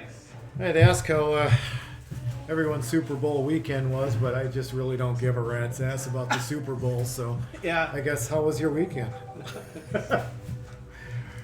You know what I enjoyed most about the Super Bowl, Joe? Not watching it? I enjoyed playing Mass Effect straight through the Super Bowl. All right. Yeah, that was a lot of fun. I vacuumed. I did some laundry. Yeah. I cleaned our pellet stove. Oh, the old pellet stove. I tested a few those. things out on the game. Yeah. So that was my Super Bowl experience. I haven't watched a Super Bowl in maybe 10 years. I don't remember the last time I watched one. Yeah. It's crazy. Just not a thing for me. If that's what you dig, groovy, but not Yeah. for me. Yeah, me either. Me either. I heard it was a real snooze fest. That's actually what I heard too from yeah. the unoffensive, milky kind of halftime show to the commercials. Nothing was really terribly standoutish. Yeah. Which I guess is kind of unusual, at least from a commercial point of view. There's usually at least a couple that stand out, but from what I've heard, not really. Weird. So weird. I could be wrong because, I mean, I didn't watch it. Uh-huh. So I guess I don't really know. Yeah, sorry, Wolf, Isa. I was going to stream, but by the time I was freed up to stream, I just really wasn't up to it anymore. I feel like if I'm going to do it on a weekend, I got to start early in the day, otherwise I'm toast. So...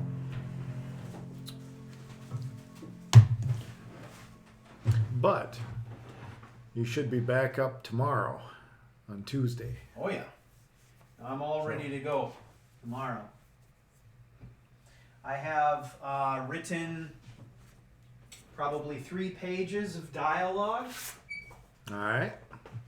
I got 3 pages of dialogue and a couple other special features that'll be prominent. So we can expect a little exposition and... I would say that... Sometimes you got to do that stuff. Yeah. Well, when I'm trying to pull together story threads from 4 or 5 different characters into a single cohesive story, you need to map it out sometimes. There are times when I need to do a little bit of exposition to convey the story. Yep. And so, in tomorrow's tale, in tomorrow's segment of the tale, we've got about 3 pages of dialogue. It'll be the first time that I have attempted to voice 4 characters all at once. At least 4 characters. Right. Which will be really interesting. We've got some letters that will be read, some new graphics that will be on display. It's going to be, I think, a lot of fun, and I'm hoping I can pull it off. Every time I try to pull a surprise for the audience, I fuck it up, or the technology fails me in some way, and so that the surprise is spoiled. It's happened every damn time so far. So I don't know. I'm hoping I can pull it off this time. It's just, every time I live stream, I feel like I'm rolling the dice. So. 7. Show me 7. Yeah. Well, we've got a few people here in the live stream. I just would love to get a poll of people in the stream. Because you're here. Homework. Thumbs up, thumbs down, or in need of change. You got 3 options. Homework was just right, homework needs to go away, or homework needs to change. I'm not asking you to tell us how homework needs to change unless you want to volunteer that information, because it's kind of what we would like to know. However, just kind of... that would be helpful for us. Get a little pulse on the activity in general. Yeah. Because this is what we're contending with, right? We really want this show to be about you, your experiences, and your characters. And we don't necessarily know how to draw that information out of you unless we establish a framework that allows us to do that in some kind of formal way. It allows us to gather it in a way that is as easy as possible for you to offer it. Sounds like Matt's here. Yeah. Oh, God. Fucking knee.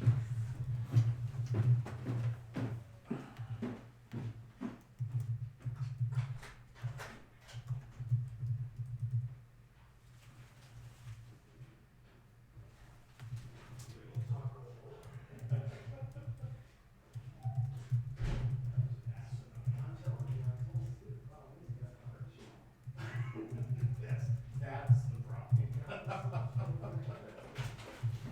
If I would have done it, it would have not been a problem. That's so sad. Well, we just started up the second half here. Hello, sir. What's up? Podcast. I I see that the desk is in lowered position. Yeah, I gotta sit now. It's best for my arm. Sitting is better for your arm? I Yeah. suppose it's not high. I didn't realize that. Depends. I don't know. I would have thought that he could have Yeah. done this too, but okay. Ladies and gentlemen, I threw a poll out there real quickly on the Couch Warrior TV community page on YouTube. Did you hit There's a somebody? link for you. You can go out there and answer as you will. So the question is, should we continue to have homework for the Unbound podcast? Yes, no, or change the way we do it? This is a good way for us to compile this because we'll capture the thoughts of those of you who are with us right now, Right. and we'll also continue to capture the thoughts of those who can't participate in the live stream. Correct. So, Good thinking, Stu. thanks, Joe. 80% are saying change it. All right. Well, All right. Enjoyed the homework until I lost track of my character's profile. Between just right and needs change. I love hearing everyone's stories. Would have liked to have a good way to collect non-written media, though. Okay. yeah.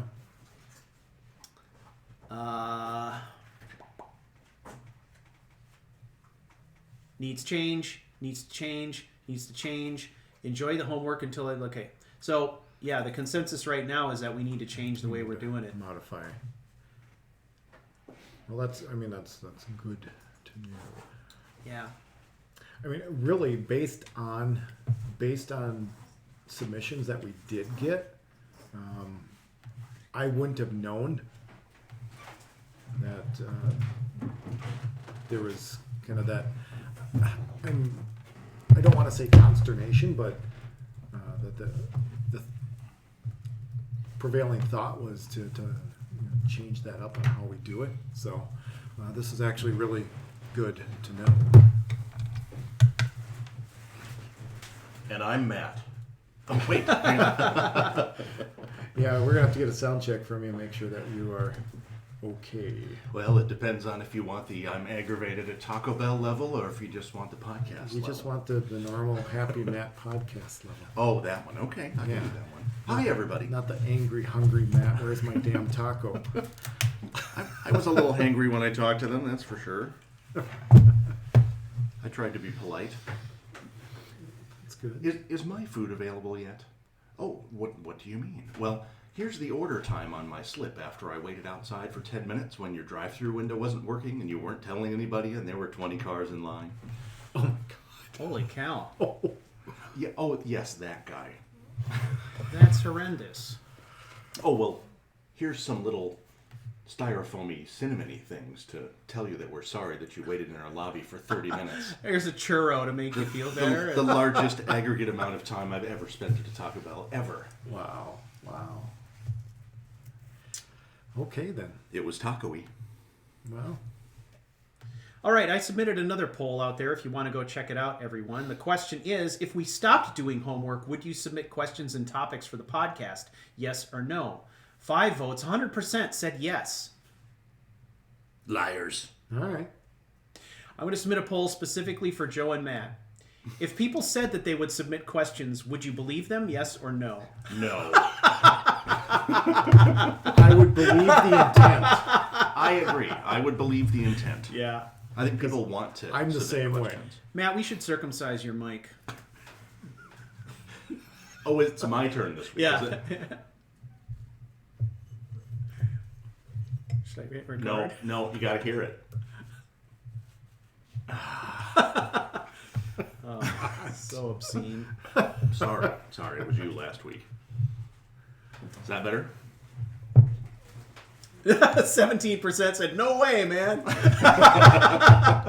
Here's the thing, right? I mean, we agonized over the homework thing because we didn't want it to feel onerous. We didn't want it to feel like something you felt like you had to do. But we didn't know any other way to make sure that we were getting enough submissions to support the podcast. Uh-huh.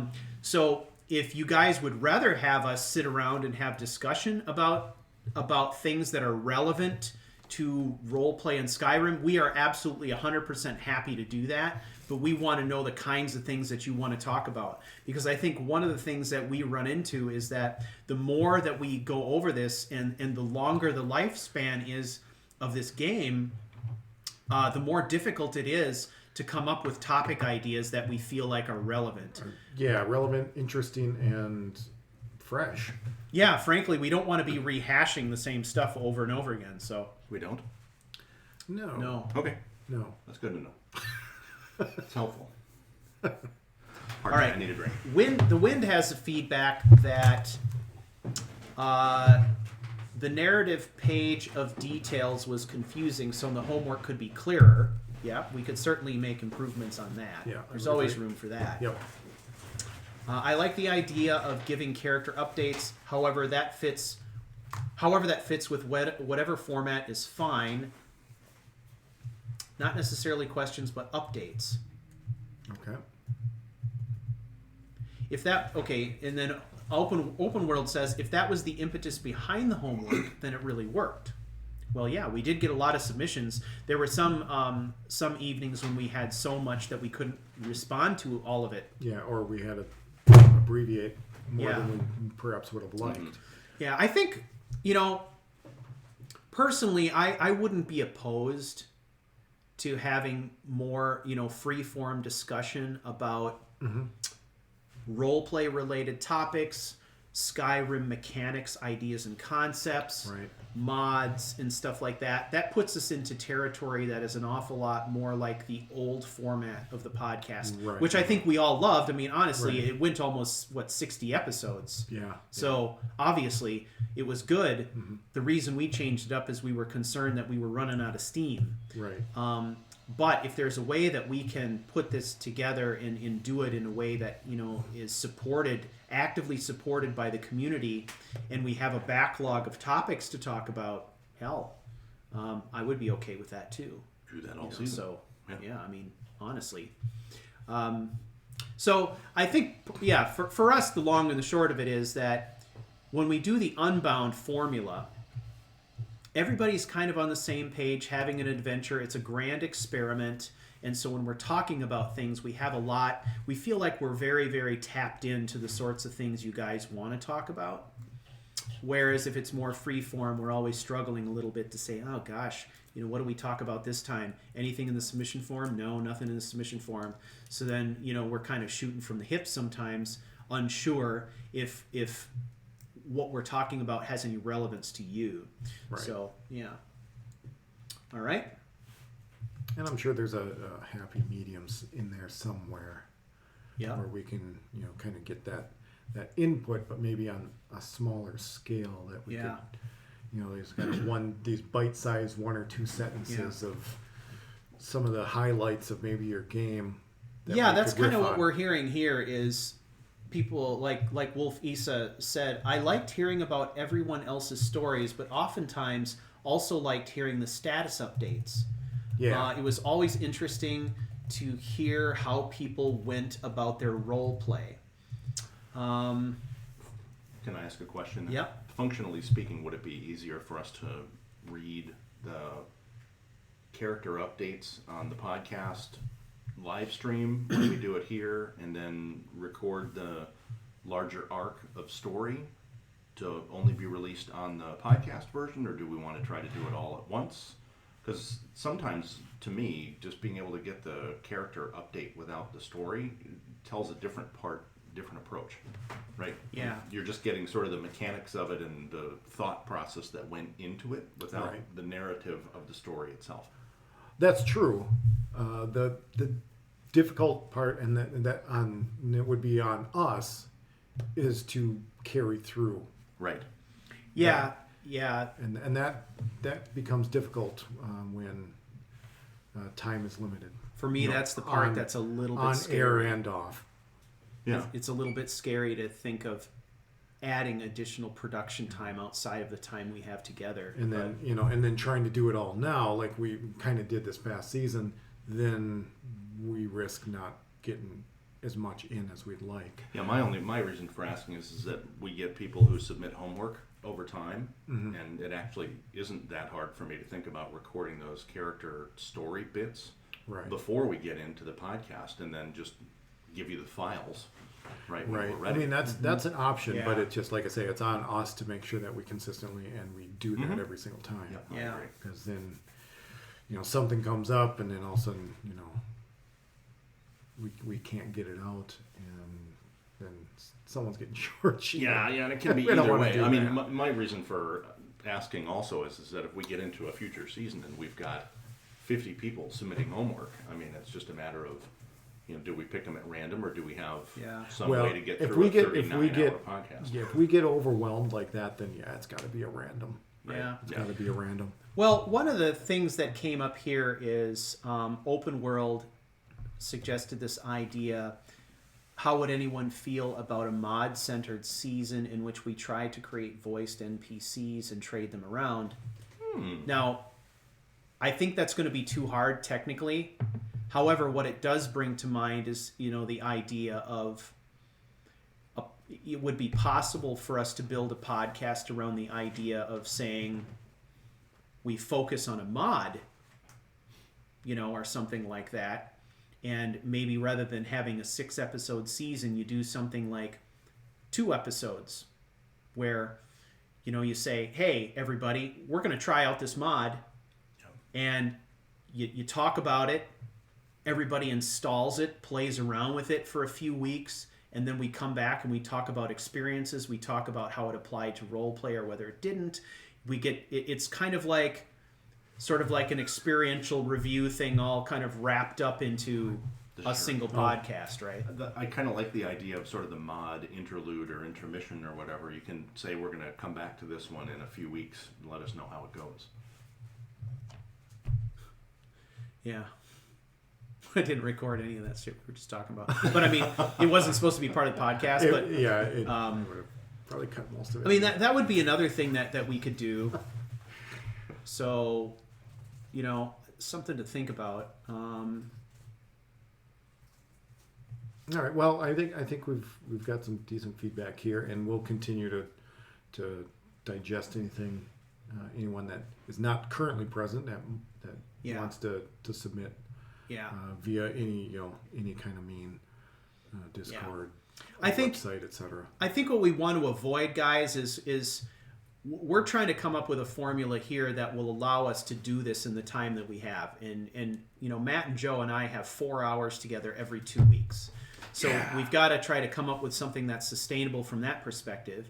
And when it comes to mods, if we were going to do something with mods, it can't be something that is going to require significant tutorial work.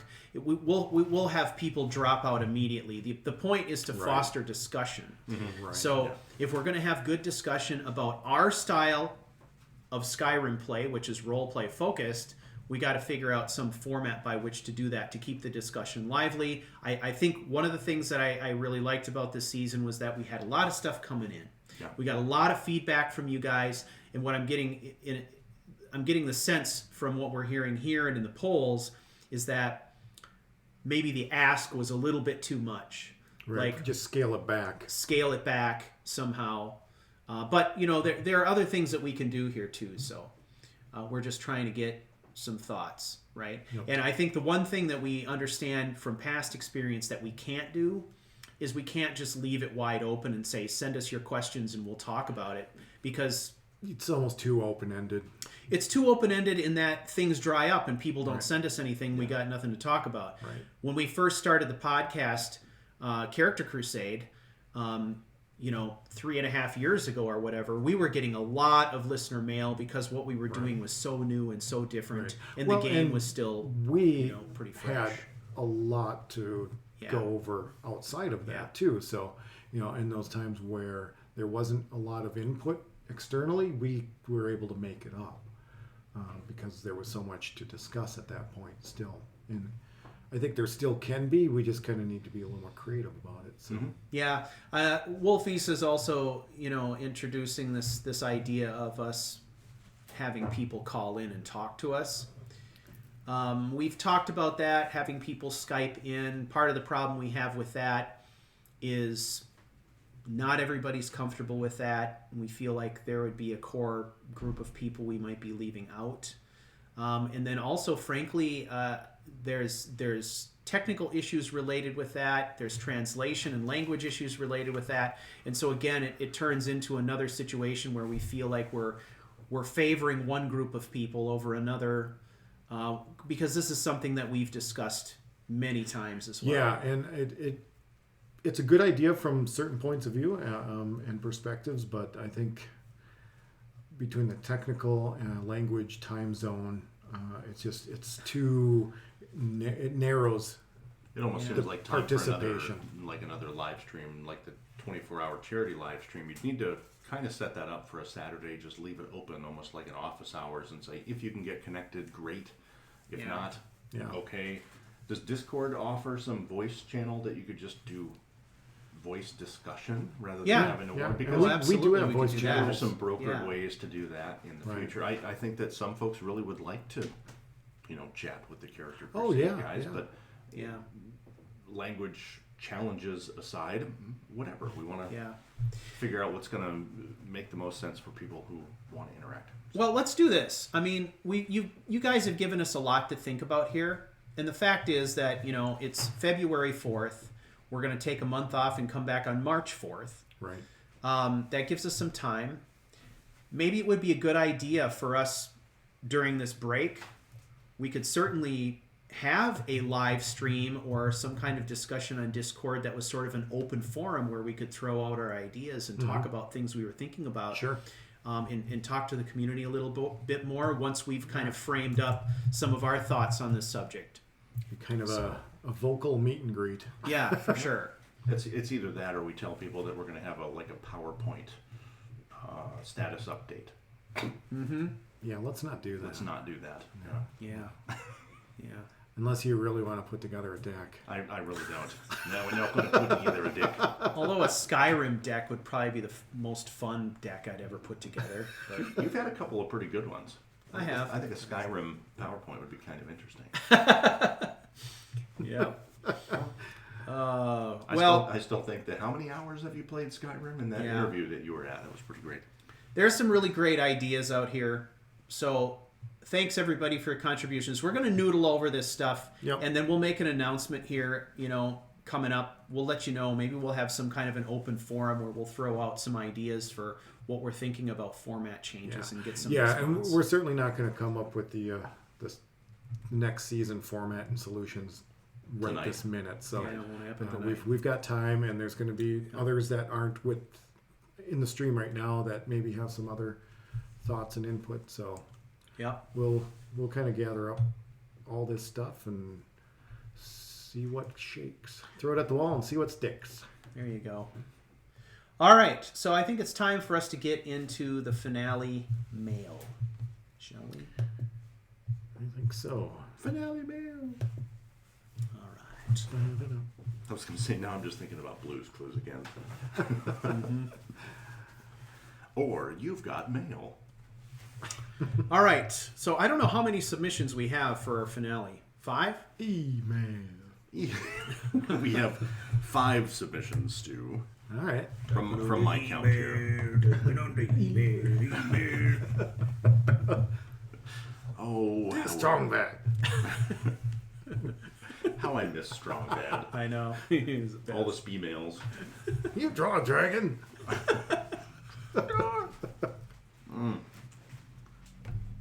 So, would you like me to just go through? I apologize. I'm still sort of snorking down Taco Bell stuff here. Snorking. Taco Snorker. Go ahead. That's the official term at this point. So, like the last couple of weeks, I'm dealing with reading these cold, so I apologize. But Your cold readings are far better than my rehearsed ones. So. Good point. well, let's see if I can increase the size of this because my tired eyes are Irish eyes are not. Do you want to smiling. add my bifocals to your... I'm not sure that's going to help me. It doesn't work like that? Might make some really interesting reading though. This update is from Faded Andy about Bodhi Run Bear Claw. The episode number, this is very handy by the way, season finale. So as I was listening earlier while I was trying to get the truck up an icy hill, we were talking about some things to change. Do we think separate forms, if we do homework in the future, to do a form for episode 1, that kind of thing, or do we Certainly could. drop down menu kind of a... I'm certainly thinking about it. You know, there's got to be a way to relieve the confusion and simplify things. Yeah, And you do that by changing forms, It right? depends on the limitation of the form builder. Yeah. True. Yeah. I mean, we can make as many forms as we want to and then index them however we want to, but it's primarily a manual process, right? So you got to make each one individually, make it manually, and then once you do that, you put together a page that says episode 1, click here to fill out the form, you know, Gotcha. whatever. But you just kind of put it together. It just takes some manual labor. Okay. That's all. All right. Yeah. Well, here we go. Faded Andy's Boda Run Bear Claw season finale. Short narrative. The voices grow ever numerous and cacophonous. They interpret my dreams and drive me to do unholy things. How far I have fell from my time as a skull, the beast, the hunter, the beacon, the corpse, and the shard, all vying for control over my mind. But if I was stronger, more willful, even they would not have driven me to do the things I have done. By the All-Maker, I have murdered my way to becoming the listener for the Dark Brotherhood. My mother always warned me of them, but I succumbed to them anyway. Though I have done many things that would have me exiled from the Imperial Legion, I still pledged my life to the Emperor. I cannot in good conscience kill that man. That is a contract that was requested, and a contract that the Night Mother wants done. I don't know why I ever did what the Night Mother told me when I was targeted by that assassin. Maybe it was a moment of weakness. Maybe it was the fact that I had not had human contact for weeks when that happened, but whatever it was, I still killed Ulfberth, and all the others that had contracts put out on them. These voices are not all malevolent, however. The one from the beacon is particularly regal sounding and seems to be about destroying darkness, while the one from the shard sounds almost confused and scared. This shard was spoken about in that book I read. Perhaps if I follow up on it, that voice will go away. I suppose it wouldn't hurt to investigate. For now my mind is weary and my shoulders heavy. That man in Dragon Bridge with the rose who invited me to drink, if he's still there, maybe I can drown these voices. If he is some sort of necromancer or practitioner of the dark arts, I guess I deserve whatever it is he does.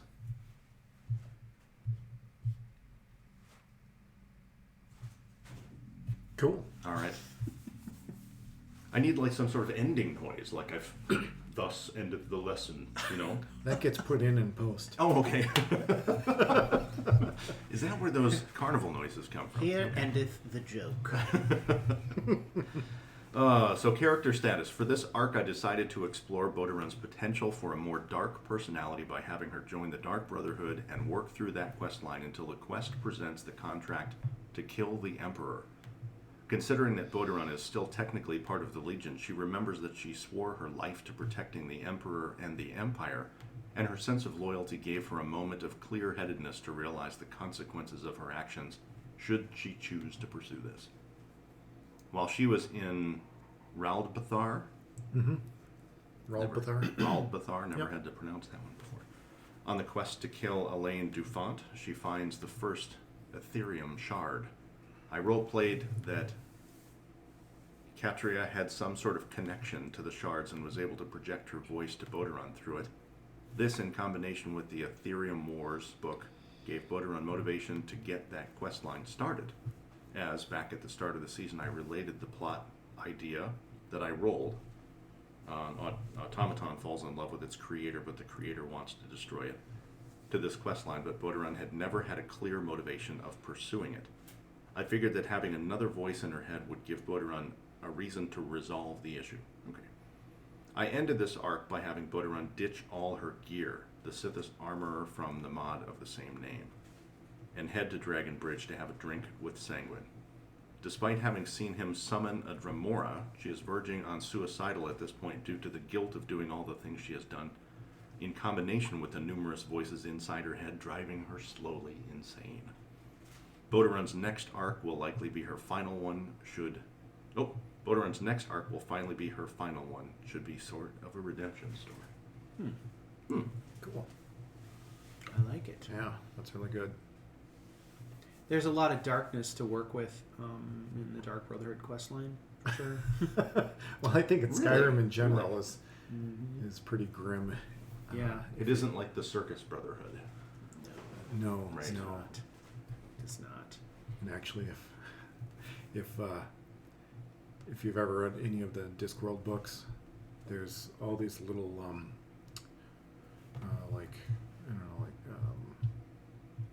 factions, if you will, for lack of a better word. So, Okay.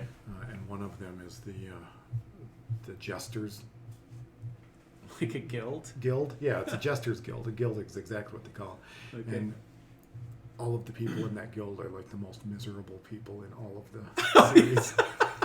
At the Jesters Yes, Guild? yeah. It's so funny. Makes me want to log into the stream as Sovereign Jester right now. Yeah, they got guilt for everything. It's really funny. That's hilarious. Well, I mean, this sounds like a story that's going to continue, though, from here, right? So, It does to me. Yeah, yeah. at least for a little while, I guess. Yeah, to me, this feels Yeah, like, I like that. we've reached the end or near the end of maybe Act 2 or something Yeah, like well, that. I mean, it's a perfect example of an apex that we were talking about earlier. In that you've reached this turning point with the characters ready to, or has come to a point where they're changing gears. Yeah. In this case, it's not the end of the story, but almost kind of a new beginning towards the end. Yep. Another turning point. Right. For sure. I know we've talked about it like in the old classic Character Crusade podcast, but this idea Lo, of those many years ago. Classic well, Crusade. one of the things that's going on here, right, is ditching the armor as symbolic that you're moving on. Yep. But one of the other things we've talked about too is using that feature in vanilla where you can go legendary with a skill that's at 100, which will basically bust it back down to like 25 or something Pretty really low. low, Yeah. right? Yeah. And you build it up all over again. Yep. And you use it as the engine to drive advancement Right. in other areas, Yep. right? Yep. That's one of those things where you could use that as a turning point as well, or as, to emphasize a turning point, perhaps. Right. Yep. Where, in addition to like losing the armor, you could strip away stealth as well, or something like Right. that, right? Sure.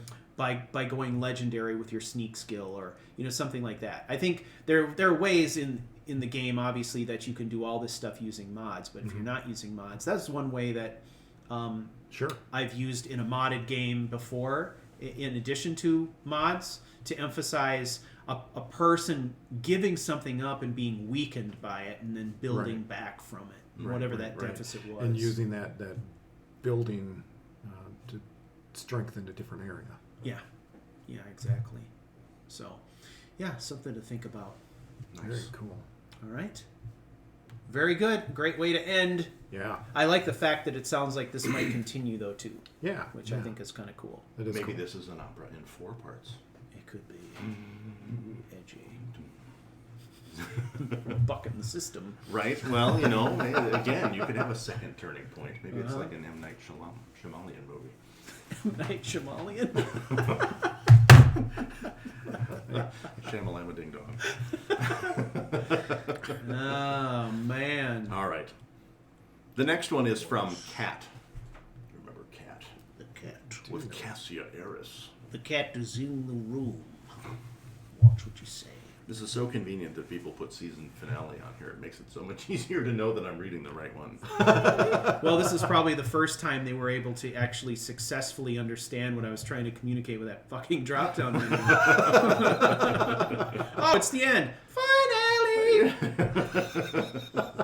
That's an easy one to pick. It's the last Flip the one on switch. the list, right? Yeah. All right, let me pause this recording, and we'll get the next segment on a separate recording. Proceed. The next one is from Cat, with the character Cassia Eris. Got both a good short narrative and a character update. We'll start with the short narrative. Excuse me. Sundus, 28, First Seed, 4th Era, 203. The Great Chapel of Mara, Breville, Cyrodiil. Dear Uthgerd, I hope this letter finds you well. Daily life here is peaceful. I'm grateful to Acolyte Jensen for suggesting this to me. The change of scenery has done wonders for my health, and the wisdom of the priestess and her library has improved my mind immeasurably. My days are filled with quiet contemplation, simple labor, and the occasional visit. It brings a certain stillness to my heart, one I sought in vain elsewhere. It is so different from the rugged coastline of the Sea of Ghosts, and yet, in its own way, similar. Caden was always fond of Byron's Childe Harold's Pilgrim. Ping-a-ling-a-ding-dong. Ping-ling-ling. If I had my clicker, I'd use it.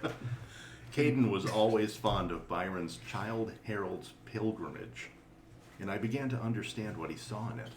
The power and majesty of the raw forces of nature brings its own sense of wordless presence in the moment. Still, Breville is much warmer and less windy, all things considered. Vicky came by last week. The physician has declared her in good condition, so she and Dom are going to try again for a little one. If the work I do here pleases Mara, perhaps she will bestow her blessing upon them this time. Mother came by once too, but I was so uncomfortable I almost felt bad for her. Almost. But we all must walk our own paths. She knows where I am, should she wish to reconcile. In the meantime, Vicky assures me that Dune and Mr. Lethier continue to do a fine job at Proudspire. Feel free to visit any time you wish. It is the least I can offer you in return for all your support and friendship during a difficult time. Yours in gratitude, Cassia. Definitely not the movie trailer voice.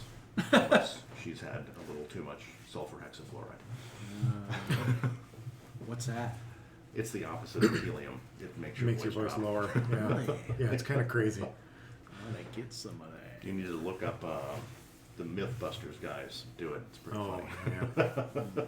If you take a drag of one and then the other, do you just get a normal voice? Probably. I don't know. You'd have to talk about relative. Depends on ratios. Exactly.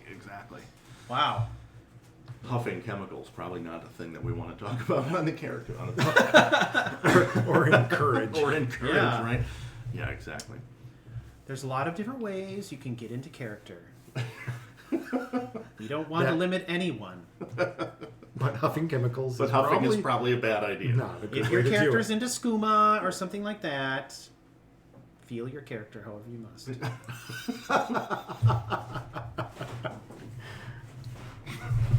All right. Everything okay? Yes, I was moving away from you. I was worried you're going to feel a character. Oh, okay. Why is this open? This table won't close. Why does it bother you? Because I keep catching my arm skin Oh. on it right here. His arm skin. His arm skin. Yes. Here, why don't I cover it with the microphone foreskin here? All right, character status. Let's jump back in. Did we start and restart? Oh no, we're on the same character. Same character. We are on the same character. We were Still. just talking about arm skin. You just- Arm skin. You'll just have to edit a little bit. Ah. It's still there. All right, character status. Since the last podcast, Cassie and Caden faced off against the boss fight in his Daedric quest. Although I had to hand-wave Nazir's presence to them, the battle worked out serendipitously. The battle arena included a main area with a small side room where Cassie dove for cover as the final boss flung fireballs everywhere. It was a chaotic, fast-paced battle that worked to my plot's advantage. I decided Nazir didn't directly assassinate Caden, but simply failed to warn him of an incoming missile. Dune's letter had indicated the need for discretion, after all. Cassie was overwhelmed by grief, and I spent time in-game having her do things like reach out to people Caden and she had interacted with, plan and execute a simple funeral at the main temple in solitude, mostly through roleplay, and so on. I didn't really know how she was going to react long-term and wanted to give her time to figure it out and speak to me. She ended up spending a lot of time at the small chapel of Mara, added by the Solitude Docs mod. She had donated some coin there early in the game, and had also had a lighthearted conversation with Caden there once. The quietness of chapel life was surprisingly agreeable to her, and she ultimately found herself wanting to make a pilgrimage to the great chapel in Braville. Is it Braville? Braville? Braville? Braville. Sure. Braville? Sure. Though she never declared any definite intention to stay there permanently, once she arrived, she made herself at home. Monastic life resolved her core conflict of duty versus passion by rejecting both her mother's definition of duty and her definition of passion. Faith has provided her some balm for the pain in her life and the space to begin to process the traumas she has experienced in Skyrim. This ending is also a bit of an homage to Madame de Lafayette's La Princesse de Clèves, the French novel from the 17th century, which I don't know anything about. So, it is often considered the most modern psychological novel. Oh, excuse me. It is often considered the first modern psychological novel and one of the first pieces of historical fiction. The novel's female protagonist marries out of duty and never acts on the mutual feelings between her and another man. After her husband dies, the other man wants to act on their feelings, but she rejects him completely and ends up recusing herself in a monastery. Wow. I felt a similar ending worked for Cassie. There were some comments in previous podcasts about dramatic climaxes, but one of the defining components of Jane Austen's style is that emotionally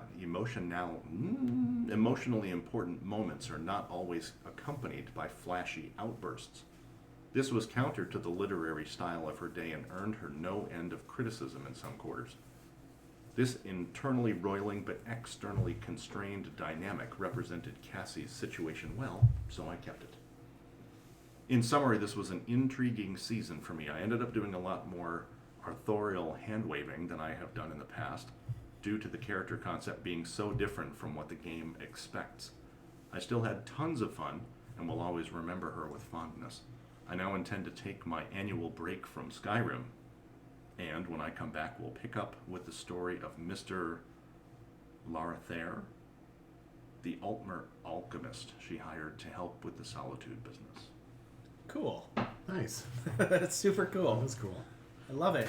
Kat, when is your Skyrim break over? Maybe we should coordinate the beginning of season 4 with whenever your break's over. Just, let us know in the comments. I'm going to guess in maybe about a month. Something like that, yeah. Maybe I don't know, 4th of March. Somewhere around there. Yeah. If I had Some to venture a encouraging guess, words. that's what I would go with. A month away from Skyrim is a long time. Yeah. It Finally is. gives you a chance to warm up, but yes. Depends on your settings. That's true. That's true. If you're not playing Frostfall or don't find yourself at the top of the throat of the world, you're probably fine. I'm struck by just, kind of how gorgeous the narrative is, the little letter thing, and just like the explanation of what's happening there, and so a little bit of historical information that Yeah, it was a really nice wrap up. I didn't know anything about. That's very I cool. just thought that was really fantastic. I love it. Yeah, she says a month sounds about right. Wow, coincidence, yeah. I think for anybody who's gone through the season here, though, and maybe have looked at characters from the previous season, a month off might just be enough time to reset and come back to a character without sort of carrying the baggage from the previous season, right? Kind of a fresh look. I think, for me, coming out of any season of Unbound, having at least one person who said they had created a really fun and memorable character from the experience, I think makes this whole thing a success, in my view. Not every season's going to be a success for everyone. I think that has, less to do with maybe the formula of the podcast and more to do with just how games work, Yeah. Because I've created a number of characters in Skyrim that I could play to a point, but after that I was like, ugh, Yeah. I can't do this anymore. Yeah, and it occurs really quickly like that with some. Yeah. And, you might get to around 15th level and go, it's just not connecting. And Yeah. you might go to 40th. Yeah. Although to kind of piggyback on what we've talked about in the past, just because you get to that point doesn't mean it's over. Just means maybe you got to re-envision what your initial Yeah. true. thought or concept was. And even after that, it might just turn out to be, it's just not a memorable character. It just wasn't clicking. Yep. So. And some characters, you get attached to them, but you may run dry of creativity, but you find it to be a character you can return to later easily and with joy. Mm-hmm. Whereas others, the concept is problematic maybe from the very start, and you hit that, say, like you're talking about level 15 and you're just done. You're like, I would rather do anything than play this character. I'd rather pinch my arm skin than play this character. That's rough, man. Yeah, right?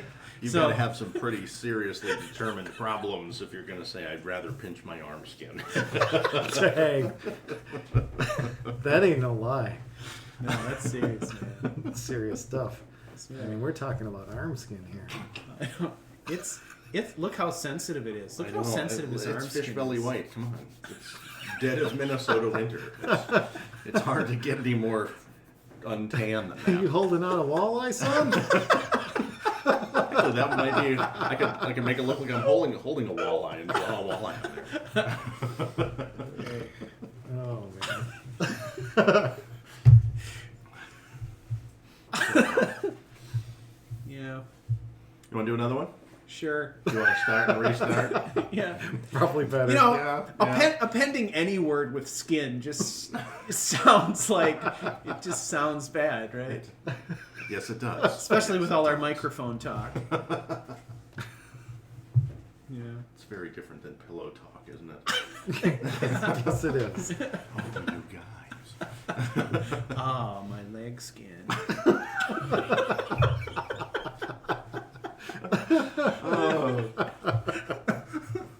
So, tell me a little bit about the bard Apollo. Huh? Do you know? Tell me a The little Greek bit about god? the bards. No, the bards in game. Oh, the bards? They sing, Yeah. tell stories. Some of them are fairly obnoxious. If you've got mods, you can get even more obnoxious Okay. ones. Yeah. Any particular obnoxious mods you'd go for making the bards really annoying? Well, Interesting NPCs has two bards in it. One who's stationed in Dragonbridge, who's a real cock the whole time, like he's just a dick the whole time. And then he's kind of feuding with another bard who travels around that you can bump into on the roads. Okay. So that would be a good suggestion. All right. Yeah. I'm just wondering because, as in all the other submissions, Spare has sort of a narrative written poetically. Uh-huh. So I think that once we have finished all, it would be nice to take all of these narratives and put them into sort of this Homeric epic poem and read the whole thing. Wolf Issa says, Apollo is my own character, Matt. Okay, well, good. Then that's Apollo excellent. is my own character, Matt. So- he doesn't exist in the actual game. Gosh, do you know anything? Nope. You and your arm scan. You I can't have stop died. going back to the You arm have scan. died of dysentery. Yeah, I love that shirt, by the way. It's- I was laughing at his. Yeah. Let's summon demons. Because demons are funny. They are. Yeah, I'm just advertising for another podcast. I know, in the most prominent position at the table. Yeah. Oh, screw this. Just go Ladies here. and gentlemen, if you have not listened to the ASA podcast, you need to do so now. And if you do, you need to tell them we sent you. All right? And if you do it now, you won't hear the rest of ours. Don't do it now. Not Well, you like said do it right now. That'd be Do ludicrous. it later. Right Do it now. afterwards. Right afterwards. Put it in the show notes. All right. Let's hear this. All right. This is lengthy, so I hope that I don't ruin it. Okay. Wolf Issa. Spare. Season finale. Narrative poem is told by the bard, created by Wolf Issa, nowhere else in the game. Apollo. Oh, now she's ragging on me, though. she's taking me to task. I didn't say it like that. Stu, don't you apply your sassy Cali girl attitude to me. Fine. Whatever. Whatever. Just hold your lip skin, buddy. Whatevs.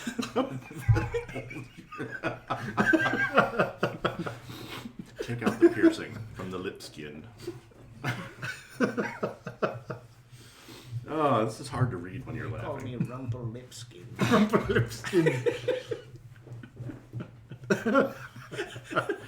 Oh, this is going terribly. It is. But now I've got, rap music in my head. Sorry, the apple. I whacked into the apple with my elbow skin. Whap the apple. All right, I'm going to go through this again. Apple whacker. Apple whacker. Don't you know you gotta whack the apple? Sorry. There's not even any imbibing going on here. Not It's really, still no. funny. We did all of our drinking before you got here, dude. So what? You've got beer and batteries. Should I be worried about what you're doing before I get here? Oh, Batteries for the nipple skin.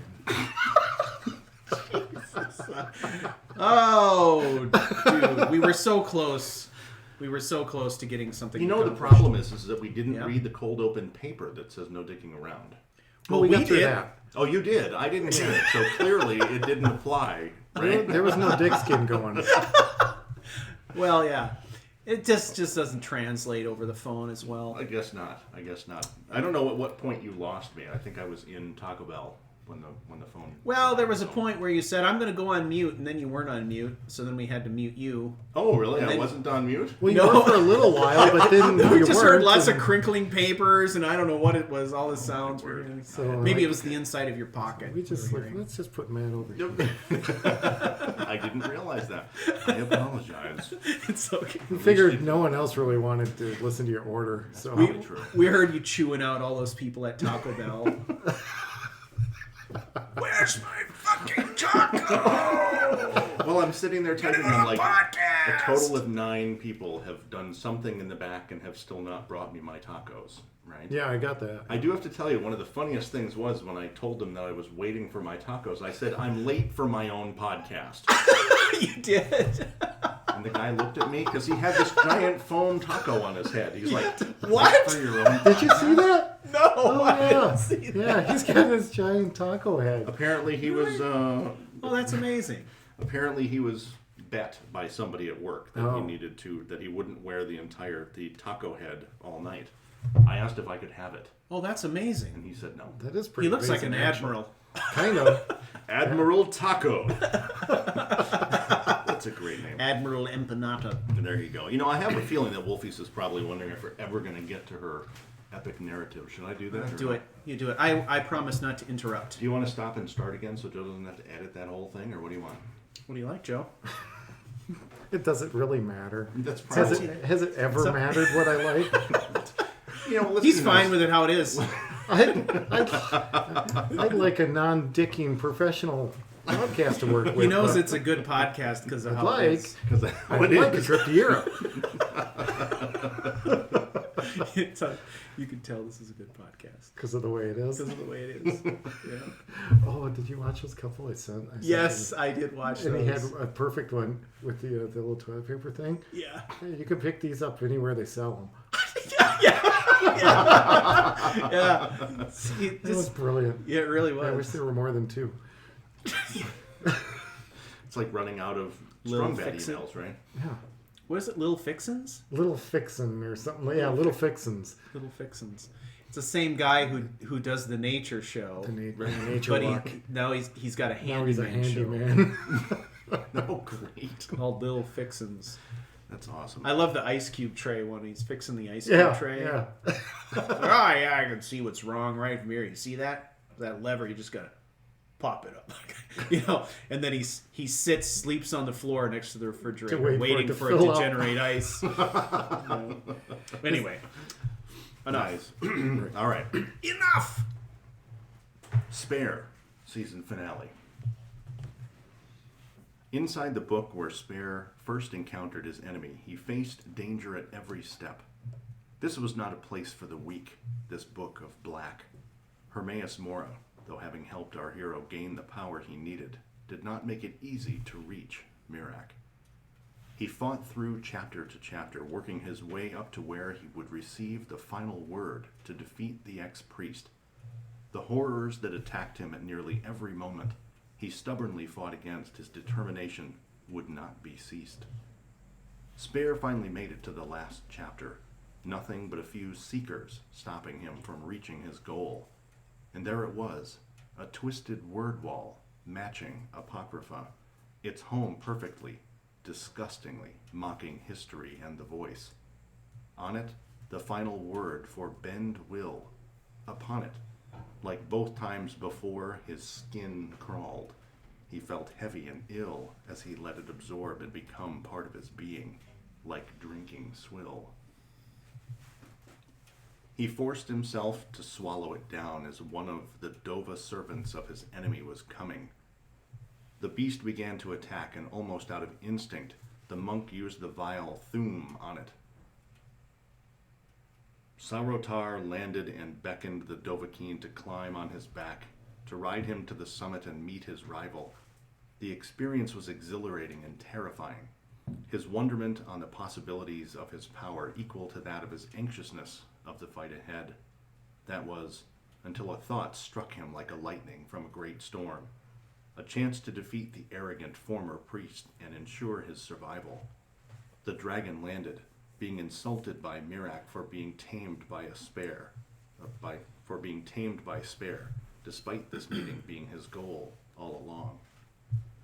Mirak proudly announced his plan to kill him and absorb his soul like the dove they both had before,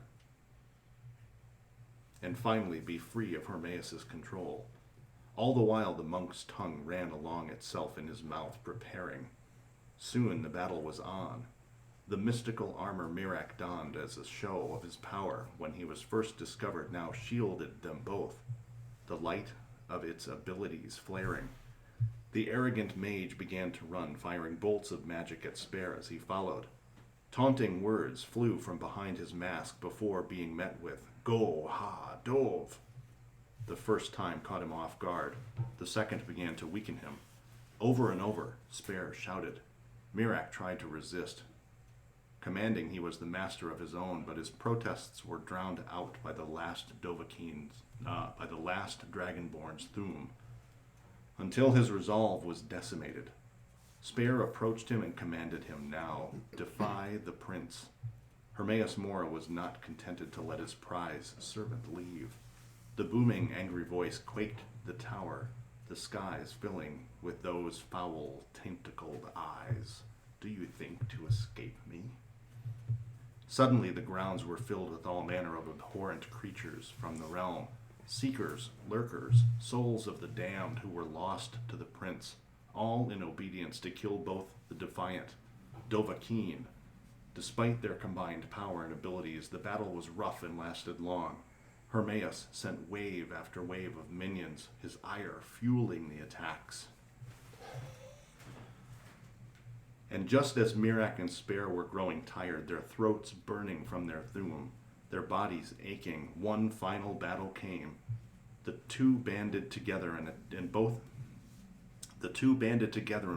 attacked the gargantuan lurker, magic and fist and voice tearing away at its deformed body until finally it was struck down. Hermaeus, seeming to relent, Spare approached his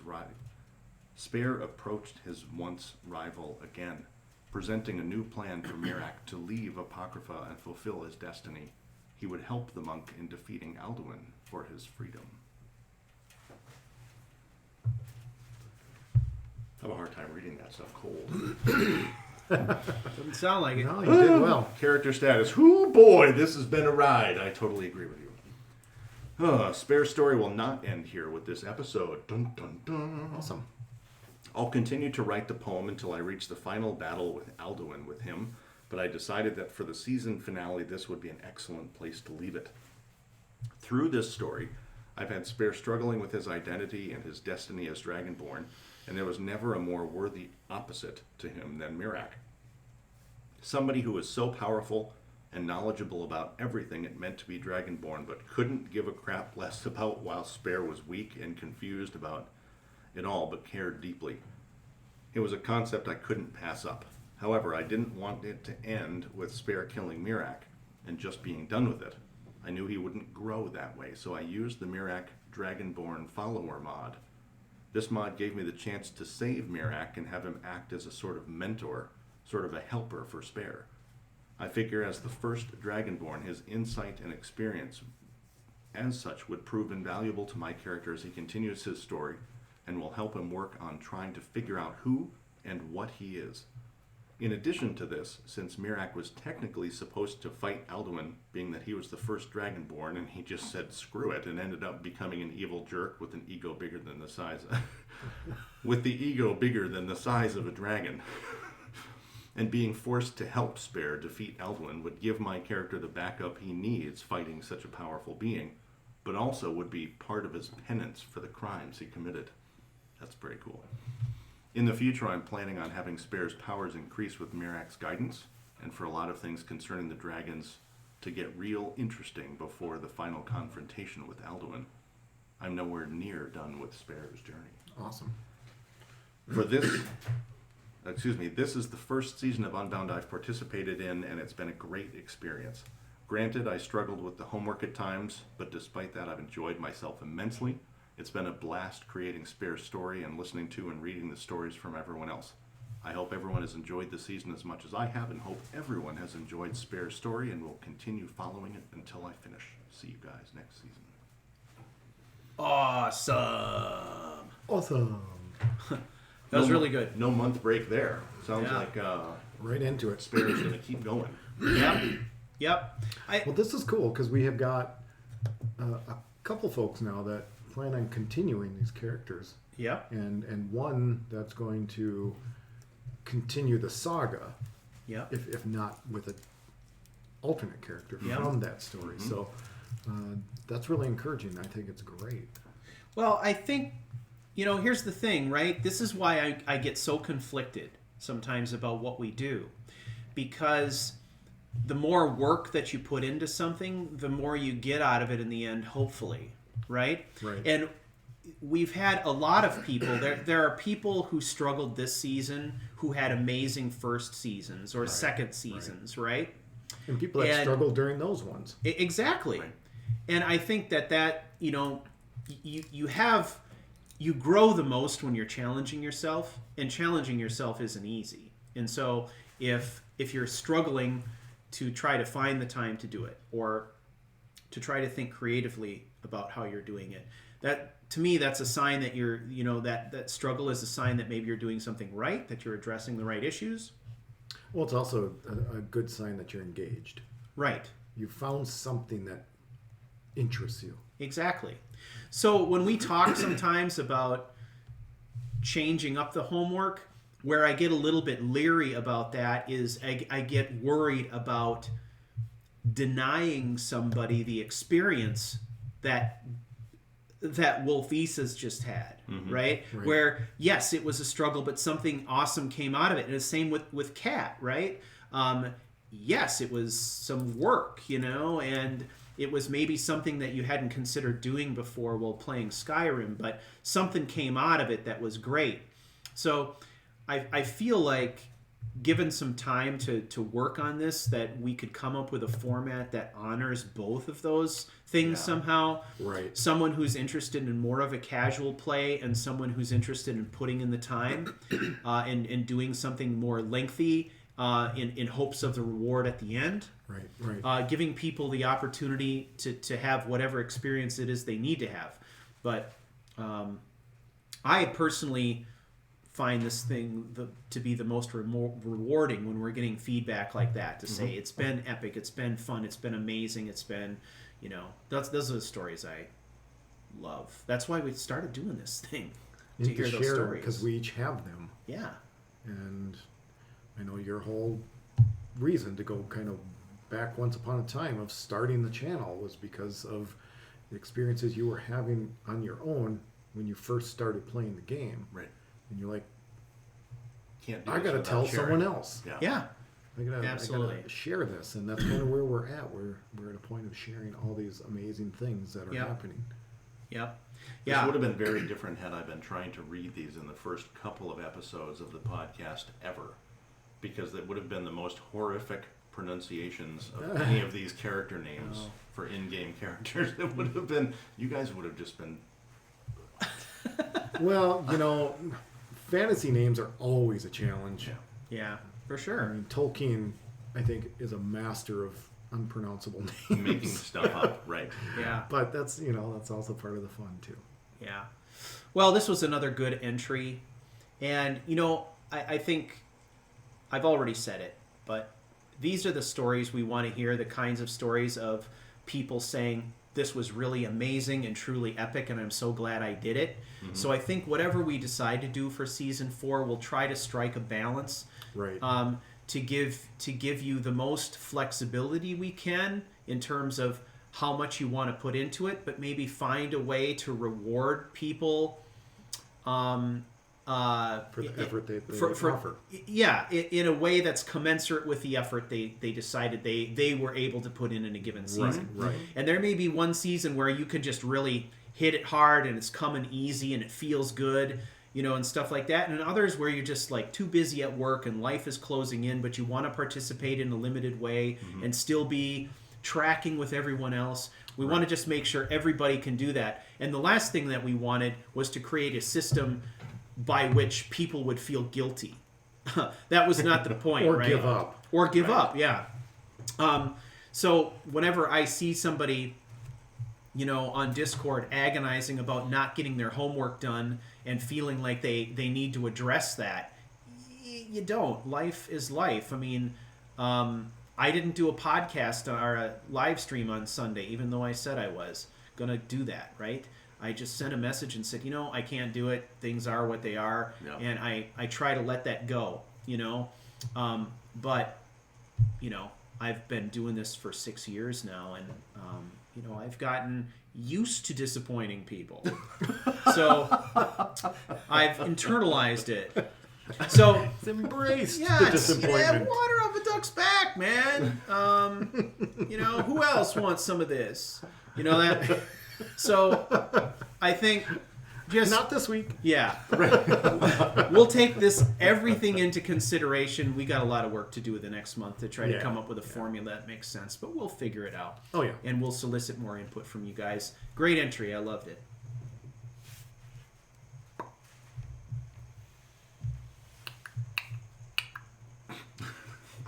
Because that really helps you, right? It does. He loves it when we do I that. look for the spikes because there aren't any otherwise. I know, right?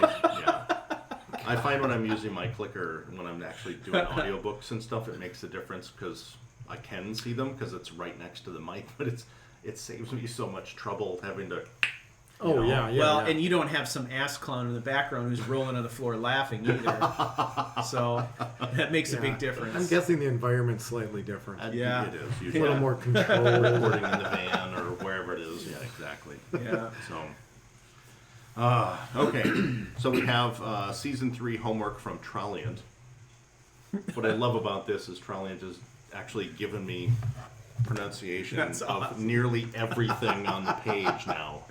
So thank you for We that. can't trust Truly. Matt to get anything right. Trolliant. We better make this phonetic. Stanion, but she goes by Anna. It's a little bit of a song now. Here we go. All right. I could read Trolliant's email in case anyone would like to send Trolliant an email. No, I'm just kidding. I'm sure she'd love that. On the podcast, like 50 years from now, why am I still getting email? Okay, narrative. Vasha, 11th of Heartfire, 4th Era 201. Shivari is dead. Just can't do it. Jedithar is dead. My family is gone because of that girl. Elenwen deceived us. She said the girl lost her abilities at Northwatch Keep, that the trauma of killing her uncle prevented the girl from transforming. We were told she wouldn't be a threat now. Obviously, Elenwen was wrong. Even without transforming, the girl is formidable. Now I am alone because of her ignorance. I will deal with Elenwen in time. But first I will start with the girl. I don't care if she is the Dragonborn. I will have my revenge. I will not make the mistake of Shivari and Jedithar. I don't know how to pronounce that. I will not be so direct. This child will never see me coming. Sinead Vanna, 14th of Heartfire, 4th Era 201. I feel compelled to write down what happened the other night, but it's more difficult than I expected. My hands are still shaking as I try to put the words on paper. When I woke up that night, I saw Khajiit standing over Anna's bed, smothering her with a rag. I jumped out of bed and rushed at him. I leapt onto his back and tried to pull him away from her, but he hardly flinched. He threw me against the wall, and before I had a chance to recover, I felt his fist hitting me repeatedly in the face. I was so dazed I couldn't even fight back when he put the rag over my mouth. I don't know what was on there, but I blacked out within seconds. Anna Stenyan, 14th of Hardfire, 4th Era 201. I have to admit I didn't stir at all when that Khajiit came into our room the other night. When I did wake up, I was in a strange place. The first thing I noticed was all the blood. The walls were covered with it. That's when everything truly came into focus, and I finally saw Sinead. She was on her knees, her hands were bound behind her back, and a shroud was covering her face. I looked up and saw Khajiit standing behind her, holding a dagger to her throat. I was horrified. I didn't know what was going on. I didn't know what to do. I got to my feet and took a step forward, but the Khajiit motioned me to stop. He grabbed her shroud and smiled as he pulled it off her head. My heart sank as I looked on the mangled face of my friend. Her face was purple from bruising. She was bleeding from her nose. Her eye was swollen half shut. A fury rose up in my chest as he began to apologize for starting without me. I lunged toward him, but he kicked me hard in the gut before I could strike. The force of his blow knocked me back to the floor. When I demanded to know who he was and why he was doing this, he told me his name was Vasha, and spoke of 2 Khajiit I had killed. He said I murdered his family and he would, in turn, murder mine. I remember the Khajiit he mentioned. One attacked us in Riften when we found Esmern, and we encountered the other in Windhelm.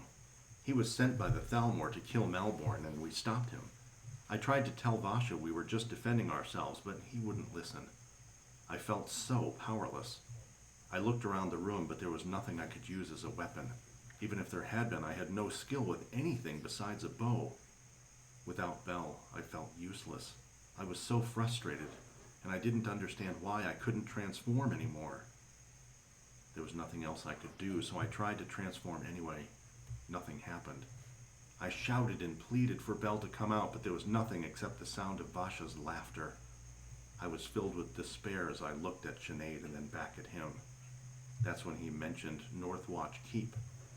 Elenwen, the Thalmor ambassador, told him I lost my ability to transform there.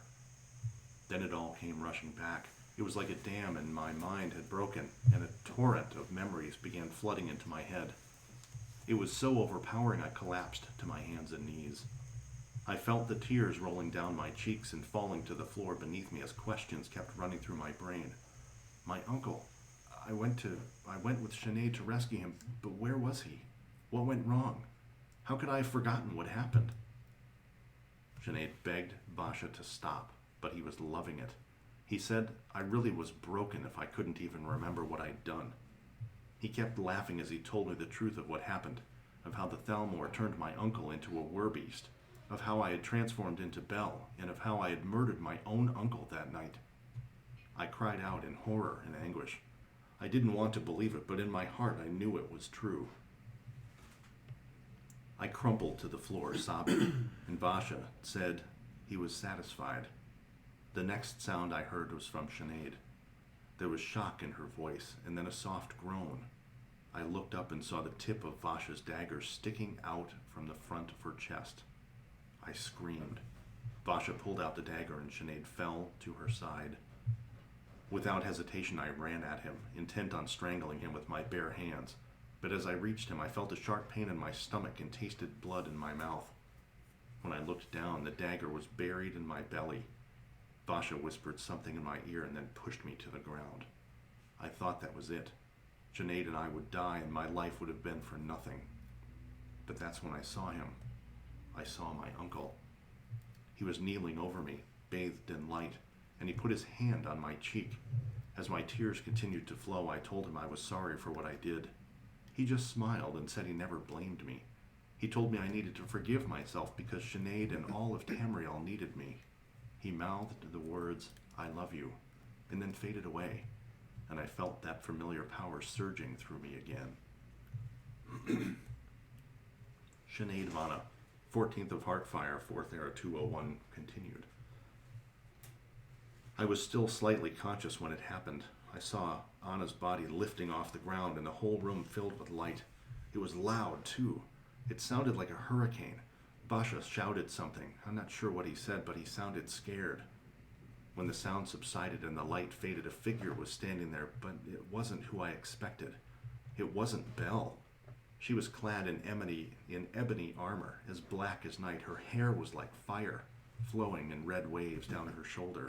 She held a long, narrow, two-handed blade at her side. She was beautiful and terrifying. Before Vasha could move or speak, her blade was protruding from his back. He collapsed to the ground, and she turned her attention to me. She knelt beside me and put her hand on my wound. I felt warmth and energy course through me, and my injury was gone. She helped me to my feet, and I stared at her in confusion. She embraced me and told me that it was really her, that Belle was gone, and that she was really my Anna. I put my arms around her and began to cry as all the tension and fear melted away. Despite all the suffering Anna had endured at the hands of the Thalmor, from what they did to her uncle, despite the agony she experienced because of Belle's actions, despite all that, she was willing to transform, to tap into the very power that had killed her uncle just to save me. So I don't care where she goes from here. I'll follow her to the realms of oblivion and back if she wants. She's more than just my friend. She's my family, and I'll fight to keep her, and I'll fight at her side until my dying breath. All right. Character status. After the tragedy at Northwatch Keep, the only way Anna could cope with what she had done was to suppress all memories of the event. In addition to this, she had also lost her ability to transform into Belle as a result of the trauma. Sinead, fearing it would only cause Anna greater distress, decided not to divulge what really happened at Northwatch Keep. Instead, the two went to Riften to find Esbern per Delphine's instructions. Once Anna realized she could no longer access the power of the amulet, however, she decided to seek advice from the mages at the College of Winterhold. She and Sinead spent a few days at the college, but no one was able to explain why she couldn't activate the enchantment on her amulet. It was after leaving Winterhold that Anna and Sinead were abducted by Vasha. Story-wise, losing her ability to transform gave Anna the chance to grow as a warrior in her own right. Instead of Belle coming to save the day whenever things got tough, she had to rely on herself and on Sinead. However, I still wanted her to eventually regain the ability to use her amulet. Her abduction and her desire to protect Sinead provided the dramatic catalyst for her to finally learn how to control the power of her amulet. Instead of the enchantment taking on a separate persona, like Belle, she is now able to use the skills and knowledge while maintaining her own identity. The idea of Vasha came about because there really are two Khajiit assassins in the game that work for the Thalmor. One will attack you after you find Esper, and the other is sent to kill Malborn and Windhelm, assuming he survives your infiltration of the Thalmor embassy. I liked the idea that there could be a third assassin who would want revenge, so to accomplish this I hijacked the abandoned shack southeast of Solitude. I have no intention of doing the Dark Brotherhood quest in this playthrough, so I'm not worried about breaking that quest line. I used the console to disable all the other characters in the shack except for Vasha. He seemed like a good fit for my third Khajiit assassin, so I used amazing follower tweaks to turn him into a follower. And I set him to non-essential so Anna could strike him down at the appropriate time. Of course, most of the interactions of the narrative above were played out in my head, but having visual representation in the game makes it much more enjoyable for me. Now that Anna can control her power, she and Sinead will continue on the main quest to defeat Alduin. I feel like I've connected with these characters more than I have in any previous playthrough. This season of Unbound has been my favorite so far. Thank you guys for bringing this community together, helping us find new ways to keep Skyrim fun and engaging, and for entertaining us all these years. You're giving me the finger.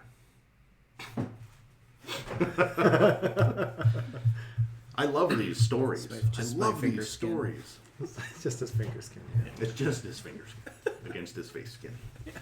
Cheek skin. Cheek skin. Yeah. Another awesome entry. And another person who's gotten some sort of really great fulfillment out of the whole process. Is Trelliant on the stream tonight? Yeah, was earlier. Have I massacred the pronunciation of any of the... I think you've been doing really well. So I mean, Yeah, you're awesome. whether or not I guess You're awesome. what I think is correct is Khajiit names are hard for Pointless. me, right? Because Well- Jadathar. yeah. The accents and punctuation get a little Whatever funky. that one is. Which one? Vasha? No, after Vash. 11th part. Oh yeah, Jadathar. Yeah, Jadathar. I don't know. Jadathar, something like that. Jadathar, yo. Yo, Jadathar. Let's talk about Tralliant's entry here. There's so much creativity in here that, it's some really cool things to unpack. Multiple characters writing from first-person experience about one event. Yes. What? I think it's Yeah, amazing. that different perspective. Yeah. Is very cool. And Yeah. I think, and I know we've talked about this before, but the willingness to go in and change your game to Yeah. fit your narrative when you're not producing a anything for Yeah. anyone but yourself. Yeah. Yeah. I think is really cool and kind of inspirational. Yeah. It's a great step. Even for my own stuff, if I pick something up and I'm not going to record, I just want to play. Yeah. It's definitely something to think about. Well, it brings to mind Because this idea of... she's right. When you've got that physical presence and that visual to go with it, it really does draw more out of the game Yeah. to your experience. That's absolutely true. I was just going to mention that, we've talked in the past about mods we wished we had. I've often wished that there was a mod where I could take a series of weapons or armor or something like that I wanted to be significant end game items, add it to a leveled list, and it would take those specific items and put them in strategic places for me depending on the things I was going to pursue quest-wise, right? So that I could have a character that would encounter the right and appropriate piece of armor at the right time in a story or something like that. Right. But imagine if somebody made a follower mod that would give you the option of identifying a character, giving them a combat style, but instead of making them your follower, adding them to some sort of opposed faction so that at some point you can encounter them and have them be an antagonist. Antagonist mod. Right? And actually set them to essential. You could even set them to essential, right? Because, maybe you don't want to kill the bad guy in the first encounter or the fifth encounter. right. Maybe it's the sixth encounter, right? right. What Tralliant has done here is kind of create a that'd be facsimile cool. of that, right? You could have an MCM menu that has a slider, encounters until essential. Yeah. Yeah. Right? Like you could just see it. It would be a mod called Antagonist, right? And you identify the character, they get tagged into a faction, and then through the MCM menu you could control those kinds of things you're talking about. That would be super That's cool. different than the menu entry that I thought we were using here live, which was where on the slider are we at antagonize? So I just thought it was a fantastic entry. I think the prose was really creative. I like the changing perspectives, so we get to see things from different angles. Right. We get Sinead's perspective on the protagonist becoming what she was meant to be. The transformation. From all that kind of stuff. viewpoint. I mean, And it wouldn't have been able to. You wouldn't be able to tell that from pretty much any other perspective. I think that. Than an outside. Yeah. Right, and unless you had the Khajiit, all of a sudden, you're getting some of that perspective. But it was time for the Khajiit to go away and not tell the story. I mean, since it was all after the fact, right? Recollection, the Khajiit had turned into a His rug. monologuing had come to an end. yeah. Very true. No, it was really, really good. I really appreciate the effort put into that. I mean, that's pretty cool. I'd be interested to know the amount of time that went into telling all three of those pieces. Not necessarily here, but I mean, was that a sort of take everything as it comes out? Was it a lot of edits? Was it a lot of cleanup? Because that kind of creative writing. I think you could take sort of a stream of consciousness and have it just come out really raw and leave it like that. Oh, I can't believe what I just saw, the amount of blood on the walls, you know, that kind of thing. Yeah. So, Very cool. Yeah. very cool. Awesome entry. Yep, and that's Trilliant. You know, season finale. another one to point to say, yep, it was a lot of effort, but boy, the payoff was good. So Yep. that makes me feel good about the whole thing. So I agree. I'm envisioning this picture of the sword going through the Khajiit, just a little Yeah. pointy, right through the back. You just see the little Yeah. sun glint, little drop of blood, a little bit of Khajiit blood. Yeah. All right, we got one more. All right. There you go, Joe. Doing you all kinds of favors tonight. Man, will the miracles cease? Oh, never. Endless. Endless helping. Yes. So our last for today is from Tom about Golnaz, the desert flower. Short narrative: the desert flower, a sword singer, or as our dear friends would say, a sword singer. Sword. A sword Sward. singer. Cyrus was supping his ale as he looked across the Alakir desert. He noticed a figure running towards him, slowly growing in size as the figure got closer. Cyrus realized it was one of those imperial couriers. While the most sensible mortals were keeping in the shade as the midday sun beat down, this crazy courier, wearing just cloth, was running towards him. He approached and spoke. "Cyrus, I have a parcel for you." Cyrus thought, how the demons did this guy find him out here in the middle of the Alakir desert? He remembered the desert flower, also known as Golnaz, telling him that the couriers could track anyone and were almost invincible. She admitted not to knowing how they could do this. He took another sip of his ale as he watched the courier receding in the distance, returning to Skyrim. Carefully opening the parcel, he found inside an expensive silver pestle and mortar, some dried flowers and other plant materials, a hand-bound book, Skyrim Alchemy, a silver ring and a letter. Seeing the flowers, Cyrus grinned. He knew his lover was still alive and well in Skyrim. The desert flower often laughed at his inept attempt at alchemy. She, on the other hand, was a master alchemist. Opening the letter, he smelt the sweet smell of desert rose. "My dear beloved, I hope this letter finds you well. Thank you so much for sending me Papa's ring. I wear it on my left hand to remind me of them all. Papa, Mama, and my 4 brothers, all now dead because of treachery. Each day as I prepare my potions, I quietly chuckle, remembering your fumbling efforts. Darling, I have collected some powerful alchemy ingredients, a hand-bound book of my personal recipes, a special pestle and mortar, and a silver ring that improves potions. I hope you find them useful. When Papa died, I felt the Nirn move. My family soul ward, that kept me alive in battle, disappeared with his passing. As my shock faded, my thoughts cleared. For the first time, I could see with my mind a curved sword. Concentrating, I channeled my spirit into a blade. So producing my very first spirit sword, darling, I have become a sword singer. Just like the Ansei heroes. Ansei? A-N-S-E-I.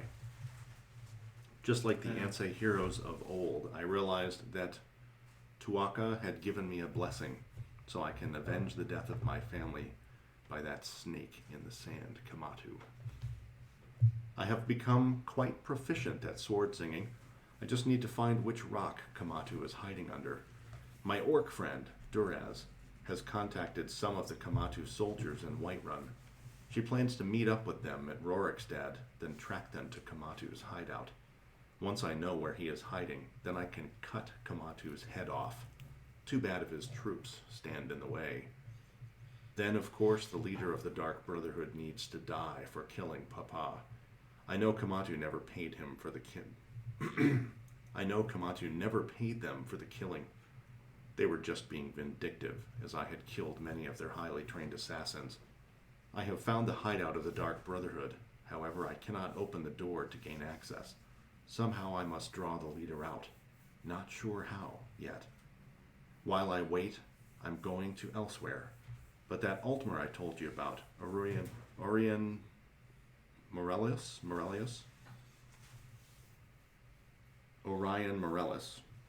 whatever, wants me to collect the staff of Indaris and bring it back to his museum in Solitude. Maybe I can learn some of the Khajiit sword styles at the same time. Darling, I am so sorry for the short letter. Just know I am well and have found some useful friends in Skyrim. Maybe once this is over, you might visit me here. Stay safe, my love. Your loving desert flower. Character status. As you can see from Golnaz's letter, she has yet to reach the end of this chapter. I will post more on Discord as her story progresses.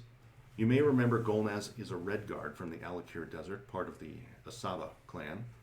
Asaba are shunned by Redguard society due to their unclean interactions with the risen dead, as they disregard religious taboos and destroy the undead, slaying with great skill what might be honored ancestors returned. My story evolves around her older brothers working for a Redguard Kamatu. Not being Asaba, Kamatu feared the undead, so he employed them as protection. When his party was attacked in a crypt, Kamatu fled, locking 3 of Golnaz's brothers in the crypt. Later, Golnaz and her older brother went to the crypt. They were attacked by skeletons, which included her 3 brothers that had been awakened by necromancers. Once the battle was over, a shocked Golnaz found her 4th brother dead too. Golnaz and her lover Cyrus prepared the bodies for cremation.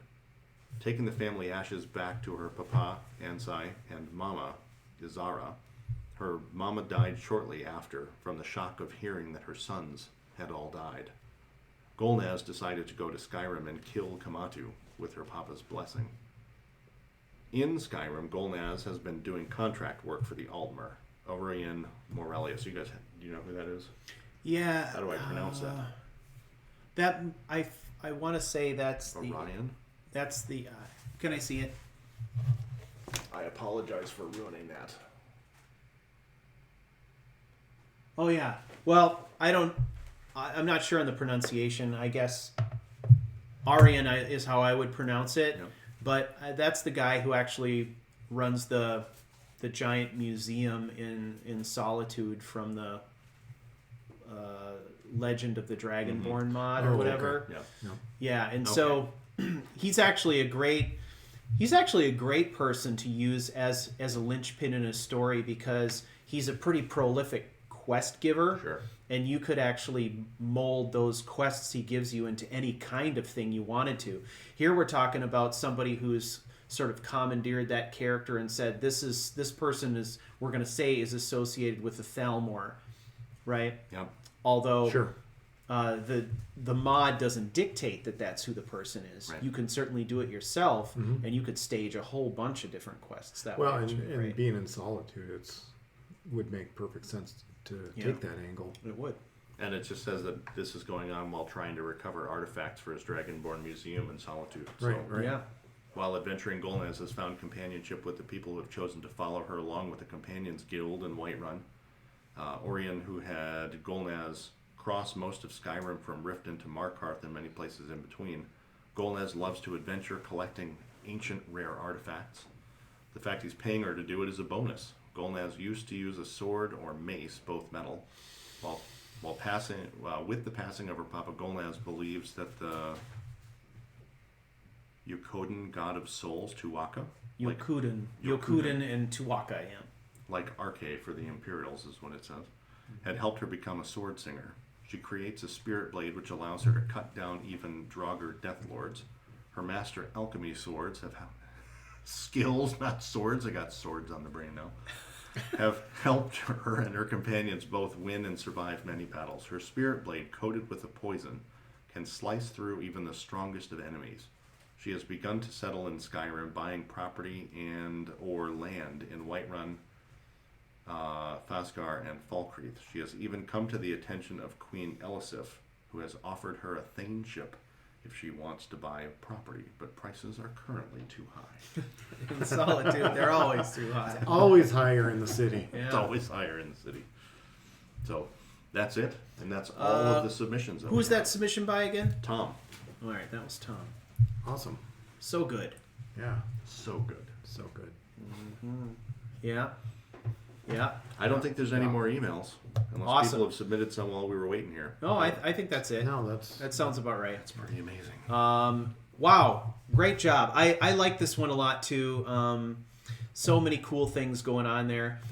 I like the perspective of the love letter from the Dragonborn kind of thing, right? Yeah, like yeah. telling the story that way. It's very clever and interesting. This is it's funny because some stories can be kind of like intimate and close and Right. focused on a particular quest line. Tom's story seems epic and sweeping. I mean, it goes to Falskar, it goes all these different places, touches all these different quests and mods, and has a lot of different things going on, but it doesn't seem any less cohesive. No, not at all. Yeah. So, great. Lovely entry. All of these were, you guys. Really appreciate y'all sticking it out this season. I know that it was long, and this was our first shot at going through this format. I think we really nailed some stuff. Yep. And I think these entries are a testament to that. There are people here who had a really great experience. And I think, we'll dial it in. We'll keep dialing it in. Yep. We just need to know that you're having fun and that you want to keep going, and we'll find a way to make it work And for I think you and anybody for who us. can describe for me, like Wolfisa did on how to pronounce Khajiit names, that's fantastic. Bite your tongue and shove a single Cheeto into your cheek, take a drink of tea, and then spit it out. Khajiit name. Khajiit name. There you go. Yeah. I think probably what people have liked the most is to listen to their stories being told by that singing baritone Yeah. of Matt. That dude yelling at the Taco Bell people. That's right. Yeah. I was still very pleasant. Uh-huh. I was angered. I tell you, by their inability to make a taco. Did you shout them down? Oh, a taco thum would have been so good. Make it parenthetical. The problem is that when you leave the Taco Bell with your tacos now that have taken so long to make, they become hypothermic tacos. And you go outside and you try to take a bite and they explode I into thought you were going to say hypothetical. Hypothetical tacos. Hypothermic, not hypothetical. Yeah. A hyparenthetical, yes. Yes, but here, by the way, is what it looks like to get a taco after 30 minutes. It's an expertly crafted taco. It Definitely- looks as close to the pictures on the menu as I can Yeah. I have to but- tell you, it wasn't worth the wait. Really? So, no. That's not a 30-minute taco? Not a 30-minute taco. Nor were those cinnamon Oh, yeah, those things. look really yummy. Appetizing. Well, if you aren't eating them covered in cinnamon sugar, I think you can use it to pack your Amazon boxes with those. Oh, nice. And they're probably biodegradable. They probably Yeah, are, but probably. nothing replaces You never know. the taco. The hat. taco. Yeah, that's hat. pretty awesome. I think that the people on the live stream need to see the taco. hat. The taco hat. Can they It's see the hard to taco see. hat? I don't know. Taco hat. Yeah, Got it. You got it. it's coming through super well, but Oh, in the process though, I've managed to singe all the hairs off of my neck by standing next to that radiator. I was gonna say off your head. I'm just excited Not a that lot. it's warm at all. It wasn't not warm. Last week was brutal in here, man. I'm telling you. I heard that the internet froze up. Yeah. Tuesday night was awful. So cold, the internet. Yeah, froze. literally. That's what it was, because once it warmed up on Friday night, it was smooth sailing, no All problems. the but ones man. and zeros slowed way yeah. down. Yeah, frozen The ones data. were this way; they were clogging in the line. Yep, Frozen data. frozen data. So I wonder whether or not that's actually possible with the temperatures in a fiber optic line. It's entirely possible. I don't know. Coming I mean, into your building. I was concerned about it. That extreme cold has to, in some way, change the properties of the material that the Carry data's the running signal. through, right? Like, and I was having all kinds of like weird artifacts on screen and like stuff stretching out on the screen, like Really? like weird stuff I've never seen before. Like I'm used to every once in a while getting buffering, Right. but Right. not getting distorted picture in that Right, way. right. Yeah, So that's weird. very weird, but No, nothing works right at those temperatures. yeah. No, nothing works right at those temperatures. Cars didn't want to run, nothing. Nope. I had one that died on me. Yeah. I That kept was going out. fun. Which one died?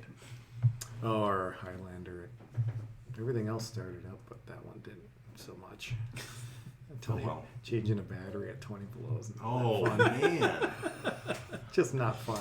Yeah. You can't even Amongst drive it into other the things. garage to fix it. Getting the fucking mail at that temperature is no fun, right? Like, let alone changing a battery standing in your driveway or whatever. Like, The post office suspended delivery and pickups. I mean, I've never I've heard of the no. post office doing that. I've because never of, so, either. I mean, all that wind and rain and sleet and snow, that's fine, but they draw the line at 30 below. yeah. What was the coldest temperature actually out by you? The coldest by us, oh gosh, I don't know. It was at least 28 or 30 I think below. ours was 28 was the lowest Yeah. I actually saw, not like on my phone. So do you know where Cotton, Minnesota is? don't Cotton, know where Minnesota Cotton is just I was so cold I Wow. couldn't hold my hand steady anymore. It was minus 28. Yeah. Cotton That is was here is too. just north of Duluth up in Arrowhead. Okay. And they had the coldest temp in Minnesota this year at minus 56 Air temperature? air temperature. Holy shit. They missed the state record by tower by 4 degrees. I can't even imagine. Oh, Can you wow. imagine That is that? brutal. That's like expecting, emperor penguins to cross your yard at any moment cold. Yeah. Wow. That's amazing. So glad I wasn't there. Oh, yeah. I wouldn't have been changing a battery, I can tell you that. No. That's really insane, Yeah, that temperature. That's like that's North crazy. Pole cold. Yeah, I know, that's crazy. Well, guys, let's put a fork in this season, shall we? Let's fork it. Let's do it. Nice. Well done, fellas. It's a well-oiled machine, people. Well-oiled machine. We must have rehearsed that for 30 minutes. And I'm Matt. So what did we accomplish? Well, we heard some epic stories from some characters here. We've tried out a new format that I think is going to work for us. We gave away some prizes tonight. Yeah. 2 T-shirts. We're Hey, excited. who took the second T-shirt? I lost before the second T-shirt was EJ. EJ. EJ. Yes, EJ gets a T-shirt from Of her choosing? Of her choosing from the Character Crusade shop. And then Demorg or Karn144 gets a Draugr Lager T-shirt Nice. from our generous sponsors at Lost Barrel Brewing, They're so who nice. I'm hoping they will support us for season 4. We got Me too. contracts to work on, but hopefully we'll Gotta see. keep the lights on, man. Oh yeah, absolutely. I would They'll be probably happy give to us a new trade, I'd be promo happy code. to trade some more voiceover for them if they give us more stuff. I will talk to them about that. I'll have to that, talk no? to their marketing people. Yeah. And Yeah, I've got meetings next week with Lost Barrow and Blue Apron, so we'll see which one it is. Lost Barrel, Blue Apron, just about the same Yeah. thing, right? Yeah, exactly. Yeah, so we want to thank you guys all for participating this season. It was really fun. Again, like we said, we are coming back to continue with Season 4 on March 4th. That gives you all a month to decompress, continue playing these characters if you like, think about some new concepts. We are going to follow a very similar framework to what we did in Season 3, but we'll be changing up the details, and we'll probably be making some significant tweaks to the way we handle homework. Okay? So we'll let you know what's coming as that stuff develops. And we may also, in the next couple weeks, just watch out for a potential live stream where we just maybe do a roundtable discussion and try to get some feedback on how things are going and maybe any ideas you have that we want to table for discussion on how to handle the next season. Anything else, guys, you want to add? keep your eyes open for our Divinity Original Sin stream. Yes, the 15th, hopefully. 15th? Yeah. Well, there'll be more announcements coming out about the Bucket Brigade before then, so... And then off for a month. Yep, and then Wow. off for Yep, a month. yep. All right, and then tomorrow night, Tuesday night, stories here, Couch Warrior TV live stream With flowing internet. with flowing internet. Yes. All right. Thank you guys all so much. We will see you, Next later. time. Okay, bye. Bye-bye. That was smooth. Awesome. Very smooth. Bye-bye. Bye-bye. Bye. Whoa! Jesus, dude. What the hell? I'm out. What the? There's no mic to drop, so he dropped the throne. Drop the chair. What is Bucket Brigade? Bucket Brigade. Or is it Bucket Brocade? Brocade.